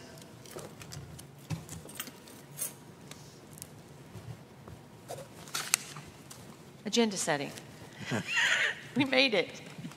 Well, we know we have the two, We've got 8 Washington. Question. we have 6 Douglas. 6 Douglas. And 19 Thomas. 6 Douglas, okay. 19 Thomas. And then we're asking 7 Armstrong to come back in. Why? Aren't we, for a review? Yeah, I thought that's what we agreed on. Advertising. 30 days. To make sure that they no longer have the 28 days and Right. and they've changed their. They've updated their website. Well, why would we have them come back in? We can just get online and see it. I don't know that that's necessary. I thought we. That's what I asked Oh, originally. but we didn't, oh, that's what you were asking. That's what I asked, that's why I misunderstood. asked. Oh, I don't care one way or the other on that. Okay, so the question was, were we going to ask, we were automatically going to schedule them to come back in so we could make sure that we reviewed within that 30 days and we were all set on their good, or we were going to have Cassie follow up with them and make sure that it I'd was just done? let Cassie follow up with them on that. Have me follow up, but they don't need to come back in Right. on the 10th? Mm-hmm. They don't do it, yeah. Okay, so we'll just leave that on there as a question mark, whether or not they will or will not be on our agenda. Mm-hmm. And that's for 7 Armstrong. And we have 5 Ridgeway on the agenda. No, we took that away, that's right. 5 Ridgeway, we already voted to. Take it away. Yep. So they have the opportunity to appeal. Yeah, that's the Peabody House thing.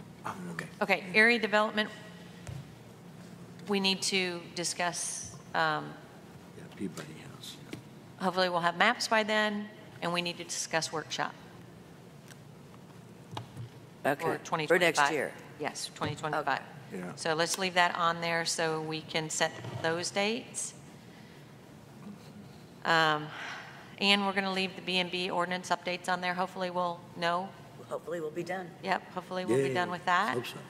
Does, and then the other item that we have is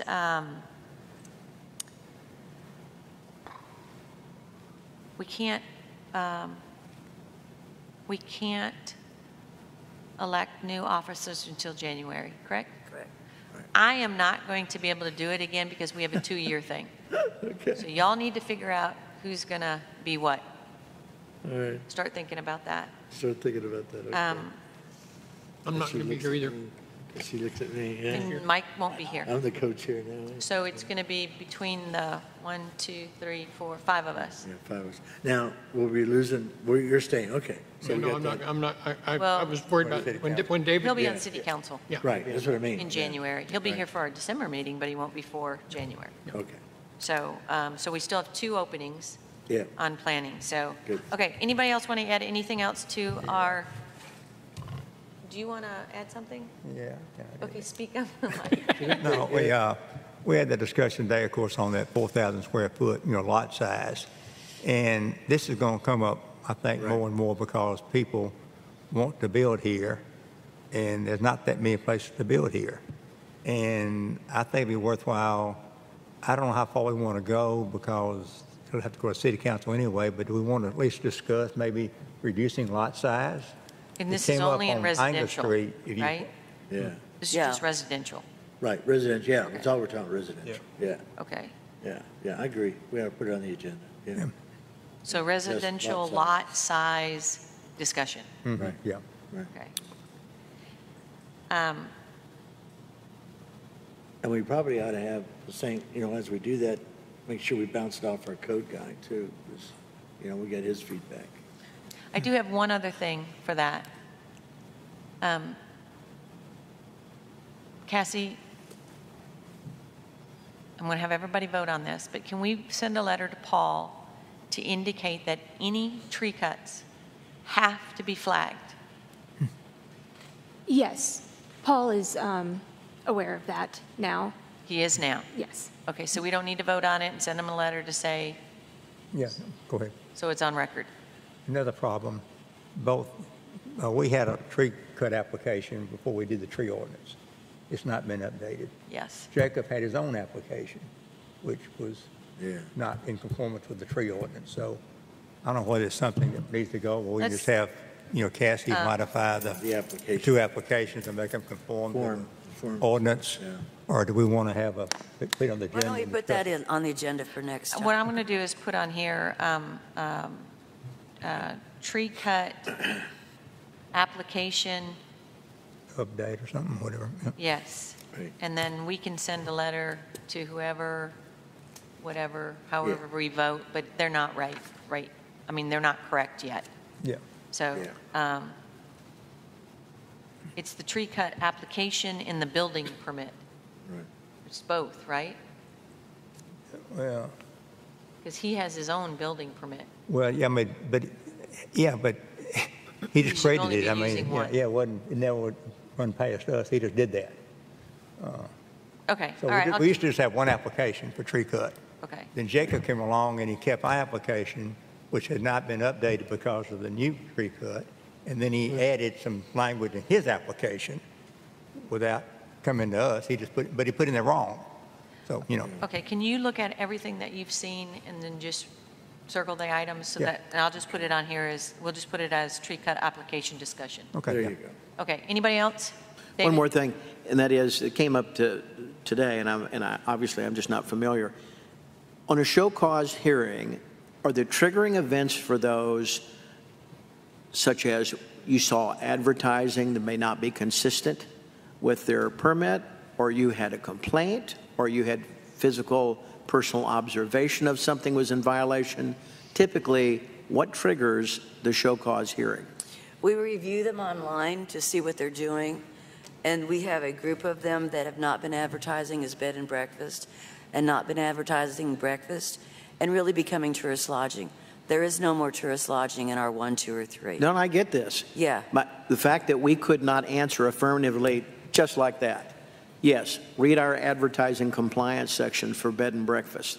His question seemed to me, am I required to advertise that I'm a bed and breakfast? And he said he had the billboard, and we'll take him as word for that. I don't know that he doesn't. Well, he has a continual use permit. It's a continual use permit. He has to come for that. You have to come and get that. This is not No matter. No matter. This is not a Got it. permitted use. Got There it. is no boutique hotel. I know the boot. I didn't get that. I understand what he's saying, but that's not. I mean, that's more like a hotel. So in the ordinance, though, we don't, to your knowledge, he has no obligation to advertise it with the words bed and breakfast. Well, then he's a tourist lodging. Now, I agree. No, I'm not disagreeing. I'm just asking the question. I don't know. Well, I'm- that was his question. You know what I'm Yeah, saying? I It should be a mean, reasonable question, quite frankly. Everybody else does. Do what? That the ones that do it legitimately, they advertise. Well, as a I bed made the and point breakfast. that you might be it leads the commission to believe you're circumventing Yeah. the rule if And you're not doing and it. I we get have- that. Yeah, we've got 2 that I don't know where they Okay. live. I really need to get going, so unless there's So just to kind of answer your question real quick, she looks online, or Ann's been doing it primarily for this last year. She'll look online, she'll review their websites where they advertise and whatnot. In the case of property over on Ridgeway, we knew it wasn't being used, so that might be a reason for them to come in. There could be a neighbor complaint that somebody's operating an illegal tourist lodging, Sure. or that the requirement is that they have to have a manager or a owner on site, and then we could receive a complaint from somebody that says, hey, that's not what's happening over there. So those would be the things that would be Right. the reason why they would come before us for a show cause. Right. No, I understand it. It's just that the question is, he's not required, so long as he's doing all those things, a person's doing it, they're not required to use the terms bed and breakfast. Forget the fact that it would make sense that they did. Set that aside. There are no ordinances that require them. I'm not trying to mark an argument. I'm just asking the question. There are no ordinances that say they have to use the term bed and breakfast in advertising. Is that right? We don't have to ask the attorney. I'd have to look. Well, I mean, that might be something we might just want to add at some point. Yeah. You know, because if we're making people adhere to those things and we're policing them, Yeah. we might want to just think about that. All right. All right, Commissioner comments. Ann? No. Mike? None. Tom? No. David? Nope. Burr. Well, I want to welcome David. That's what I'm going to do. I'm going to welcome David. We'll see if you'll do that in 3 months from now. So. And, I'm just glad that we've got a new voice at the table, and it's always good to get eventually we'll have a full table again. But it's just good to get a new commissioner. I appreciate getting a new commissioner. So thank you. Yeah. I know it's been a long meeting, so. Motion to adjourn. Second. All right, motion and a second to adjourn. All those in favor signify by saying aye. Aye. Any opposed? Meeting adjourned. Like I said.